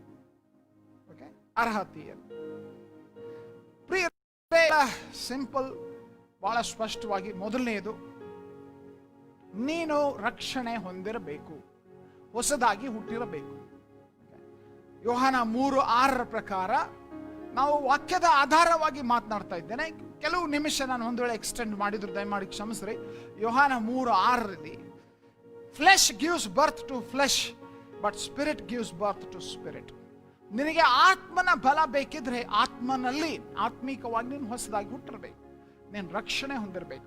ಯೇಸು ಸ್ವಾಮಿಯ ಹಿಂಬಾಲಕನಾಗಿರ್ಬೇಕು. ಯೇಸು ಸ್ವಾಮಿಗೆ ಅಧೀನನಾಗಿರುವಂಥ ಜೀವಿತ ನೀನು ಜೀವಿಸ್ತಾ ಇರಬೇಕು. ನಂಬಿಕೆಯಿಂದ ಸಮರ್ಪಿತ ಜೀವಿತ ನೀನು ಜೀವಿಸ್ತಾ ಇರಬೇಕು. ಅದು ಬಹಳ ಮಹತ್ವದ ಮೊದಲನೆಯ ಅರ್ಹತೆ. ಓಕೆ, ಇದನ್ನು ನಾನು ಅರ್ಹತೆ ಎಂಬುದಾಗಿ ಹೇಳುವಾಗ ಇವುಗಳ ವಿಷಯದಲ್ಲಿ ನಿಮ್ಮ ಗಮನಕ್ಕೆ ತರ ಬಯಸ್ತೇನೆ. ಕೆಲವು ಮಾತ್ರ ಅರ್ಹತೆ, ಬಹಳ ಬಹಳ ಬಹಳ ವಿಷಯಗಳಲ್ಲ. ಅರ್ಹತೆ ಏನು? ಒಂದು ರಕ್ಷಣೆ ಹೊಂದಿರಬೇಕು. ಓಕೆ, ಎರಡನೆಯದು ಆತ್ಮಭರಿತನಾಗಿರ್ಬೇಕು. Be filled with the Holi Spirit. ಪರಿಶುದ್ಧಾತ್ಮ ಭರಿತ ವ್ಯಕ್ತಿಯಾಗಿರ್ಬೇಕು. ಪರಿಶುದ್ಧಾತ್ಮನ ಅಭಿಷೇಕ ನಿನಗೆ ಅವಶ್ಯಕ. ಓಕೆ, ಇದು ವಿಶೇಷವಾಗಿ ಆತ್ಮನ ಅಭಿಷೇಕ ಎಂಬುದಾಗಿ ಹೇಳುವಾಗ ನಾವು ಸಾಕ್ಷಿ ಹೇಳುವುದು ಒಂದು, ಸಾಕ್ಷಿ ಆಗುವುದು ಒಂದು. ಓಕೆ, ನಾವು ಯಾವುದೇ ಕೆಲಸದಲ್ಲಿ ಇದ್ರೂ ಕೂಡ ನಾವು ಸಾಕ್ಷಿ ಆಗ್ಲಿಕ್ಕೆ ಸಾಧ್ಯ. ಸಾಕ್ಷಿ ಹೇಳೋದು ಒಂದು, ಸಾಕ್ಷಿ ಆಗಿರುವಂಥದ್ದು ಒಂದು. ಯಾವಾಗ ನಾವು ಆತ್ಮಭರಿತರಾಗಿರ್ತೇವೆ, ನಮ್ಮ ಜೀವಿತ ಎಲ್ಲಿದ್ರೂ ಕೂಡ ಕ್ರಿಸ್ತನ ಒಂದು ಪ್ರತಿನಿಧಿಯಾಗಿ, ಸಾಕ್ಷಿಯಾಗಿ ನಾವು ಜೀವಿಸಲಿಕ್ಕೆ ಸಾಧ್ಯವಾಗ್ತದೆ. ಓಕೆ, ನಾವು ವಿಶೇಷವಾಗಿ ಎಫೆಸ ಪತ್ರಿಕೆ 5ನೇ ಅಧ್ಯಾಯ 18ನೇ ವಚನ ನಾವು ನೋಡುವಾಗ ವಿಶೇಷವಾಗಿ ನಾವು ಗಮನಿಸಬೇಕು ಆ ವಚನವನ್ನ.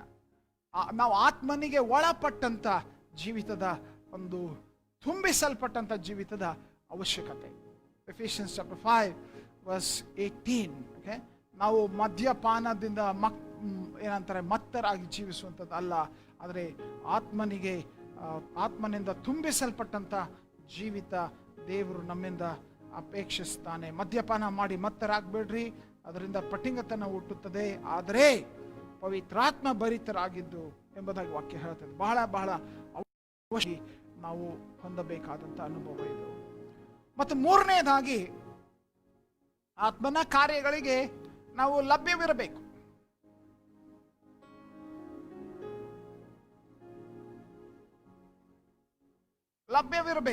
ಅಂದ್ರೆ ಏನು? ಕೆಲವರು ಎಷ್ಟು ಬಿಸಿ ಇದ್ದಾರೆ ಅಂದ್ರೆ ದೇವರು ಕೂಡ ಅವ್ರು ಕೂಡ ಬಹಳ ಬಿಸಿ ಇದ್ದಾರೆ.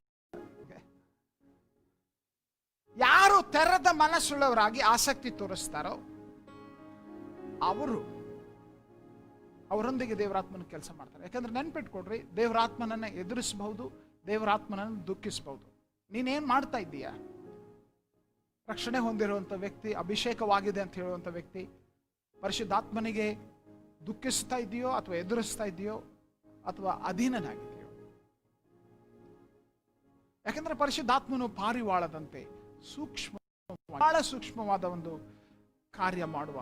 ಸ್ವಲ್ಪ ಏನಾದರೂ ನೀನು ಗರ್ವ, ಅಹಂಕಾರದ ಪಾಪಾಧೀನ ಸ್ವಭಾವಗಳನ್ನು ತೋರಿಸಲು ಆರಂಭಿಸಿದ್ರೆ ಆತನ ಆ ಸ್ಥಳ ಬಿಟ್ಟು ಹೋಗ್ತಾನೆ. ಓಕೆ, ಬರೀ ಹೀಯಾಳಿಸುವಂತ ಮಾತು, ಕ್ರಿಟಿಸೈಸ್ ಮಾಡುವಂತ ಜೀವಿತ, ಪರಿಶುದ್ಧಾತ್ಮನಿಗೆ ಅಧೀನವಾಗುವ ನಿನ್ನೊಳಗೆ ಪರಿಶುದ್ಧಾತ್ಮನ ಕೆಲಸ ಮಾಡ್ಲಿಕ್ಕೆ ಆಗಲ್ಲ. ನಾಲ್ಕನೇದು, ದೇವರಿಗಾಗಿ ಹಸಿದು ಬಾಯಾರಿರಬೇಕು. ಓಕೆ, ಅರ್ಹತೆ ಎಂಬುದಾಗಿ ಹೇಳುವಾಗ ಹಸಿದು ಬಾಯಾರಿದವರು,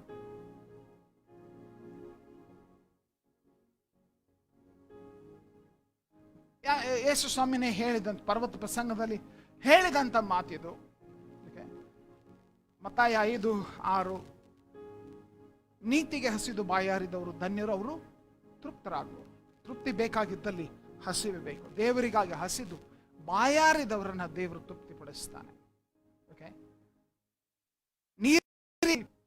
ನೀರ್ ಬೇಕಂತ ಯಾರು ಬಾಯಾರ್ತಾರೆ ಅವರಿಗೆ ನೀರು ಕೊಡ್ತಾನೆ. ನಾನು ಹೊಟ್ಟೆ ತುಂಬಿದೆ, ನನಗೇನು ಬೇಕಾಗಿಲ್ಲ ಅನ್ನುವಂಥವ್ರು ಇದ್ದಾರೆ. ಈ ವಾಕ್ಯ ಕೇಳ್ತಾ ಇದ್ದೀರಿ ನೀವು, ಸುಮ್ಮನೆ ಟೈಮ್ ಪಾಸ್ಗಾಗಿ ಕೇಳ್ತಾ ಇದ್ರೆ ನೀವು ಹೆಂಗೆ ತುಂಬಿಸಲ್ಪಡ್ತೀರಿ? ನನಗೂ ಈ ತುಂಬಿರುವ ಅನುಭವ ಬೇಕು ಎಂಬುದಾಗಿ ಇದ್ರೆ ಆತನ ಕಾರ್ಯ ಮಾಡಲಿಕ್ಕೆ ಸಾಧ್ಯ. ಮತ್ತು ಕೊನೆಯದಾಗಿ ಆತ್ಮನ ವಿಷಯಗಳನ್ನ ಆಸಕ್ತಿಯಿಂದ ಹುಡುಕ್ತಿರಬೇಕು. ಹಸಿದು ಬಾಯಾರಿರಬೇಕು ಒಂದು. ಐದನೇದಾಗಿ ಆಸಕ್ತಿಯಿಂದ ಹುಡುಕು. ಓಕೆ, ಬಹಳ ಬಹಳ ಅವಶ್ಯಕವಾಗಿ ಮಾಡಬೇಕಾದದ್ದು. ಆಸಕ್ತಿಯಿಂದ ಹುಡುಕು. ardently pursue the things of the spirit. Okay? ಬಹಳ ವಿಶೇಷ. ಇನ್ಫ್ಯಾಕ್ಟ್ ನಾವು ಲೂಕನ್ ಸುವಾರ್ತೆ 24ನೇ ಅಧ್ಯಾಯದ 53ನೇ ವಚನದಲ್ಲಿ ಆದಿ ಸಭೆಯ ಲಕ್ಷಣವನ್ನ ಅಲ್ಲಿ ನಾವು ನೋಡ್ತೇವೆ. ಅವರು ಆಸಕ್ತಿಯಿಂದ ಅಲ್ವಾ, ಅವರು ಯಾವಾಗಲೂ ದೇವಾಲಯದಲ್ಲಿ ದೇವರನ್ನ ಸ್ತುತಿಸುತ್ತಾ ಕೊಂಡಾಡುತ್ತಾ ಇದ್ರು. ಆಮೇಲೆ ಅಲ್ಲಿ ದೇವರ ಆತ್ಮನ ಅಭಿಷೇಕ ಅವರಿಗೆ ಆಗುವಂಥದ್ದನ್ನು ನೋಡ್ತೇವೆ. ನಾವು ಮನಸ್ಸಿಲ್ಲದೆ ಸಂಪ್ರದಾಯದಂತೆ ಆಚರಣೆಯಂತೆ ನಾವು ಕೂಡುತ್ತೇವೆ. ಪ್ರಿಯರೇ, ಆಸಕ್ತಿ ತೋರಿಸಿದರೆ ದೇವರು ನಮ್ಮಲ್ಲಿ ಆಸಕ್ತಿ ತೋರಿಸ್ತಾನೆ. ಪ್ರಿಯರೇ, ನಾವು ಮುಕ್ತಾಯಗೊಳಿಸ್ತಾ ಇದ್ದೇವೆ. 3 ವಿಷಯಗಳನ್ನ ನಾವು ನೋಡಿದೆವು. ಆತ್ಮಭರಿತ ಜೀವಿತ, ಆತ್ಮನಲ್ಲಿ ನೆನ್ಪಿಟ್ಕೊಡ್ರಿ, ಆತ್ಮಭರಿತರಿಂದ ಪರಿಶುದ್ಧಾತ್ಮನಲ್ಲಿ ಅನ್ನುವಂಥ ಶಬ್ದದ ಅರ್ಥ ನೋಡಿದೆವು. ಪ್ರಭಾವ, ಮಾರ್ಗದರ್ಶನ ಎಂಬುವಂಥದ್ದು, ಆಶೀರ್ವಾದ ನೋಡಿದೆವು. ಆತ್ಮಭರಿತ ಜೀವಿತದ ಆಶೀರ್ವಾದ 14 ಆಶೀರ್ವಾದಗಳನ್ನು ನೋಡಿದೆವು. ಮತ್ತು ಪರಿಶುದ್ಧಾತ್ಮ ಭರಿತ ಜೀವಿತದ ಅರ್ಹತೆ ಅಥವಾ ಯೋಗ್ಯತೆ ಏನು? ರಕ್ಷಣೆ ಹೊಂದಿರಬೇಕು, ಆತ್ಮಭರಿತನಾಗಿರಬೇಕು, ಲಭ್ಯವಿರಬೇಕು, ಹಸಿದಿರಬೇಕು, ಆಸಕ್ತಿ ಹುಡುಕಬೇಕು. ಪ್ರಾರ್ಥನೆ ಮಾಡಿಕೊಳ್ಳೋಣ. ಸರ್ವಶಕ್ತನಾದ ದೇವರೇ, ಈ ಒಂದು ಅಧ್ಯಯನದಲ್ಲಿ ಭಾಗವಹಿಸಿದಂಥ ಪ್ರತಿಯೊಬ್ಬರಿಗಾಗಿ ಸ್ತೋತ್ರ. ಸ್ವಾಮಿ, ಪ್ರತಿಯೊಬ್ಬರು ಆತ್ಮಭರಿತರಾಗಬೇಕು. ವಿಶ್ವಾಸಿಗಳಾಗಿ ರಕ್ಷಣೆ ಹೊಂದಿದ್ದೇವೆ ಅಂತ ಹೇಳುವಂಥ ಪ್ರತಿಯೊಬ್ಬರು ಆತ್ಮಭರಿತರಾಗಬೇಕು.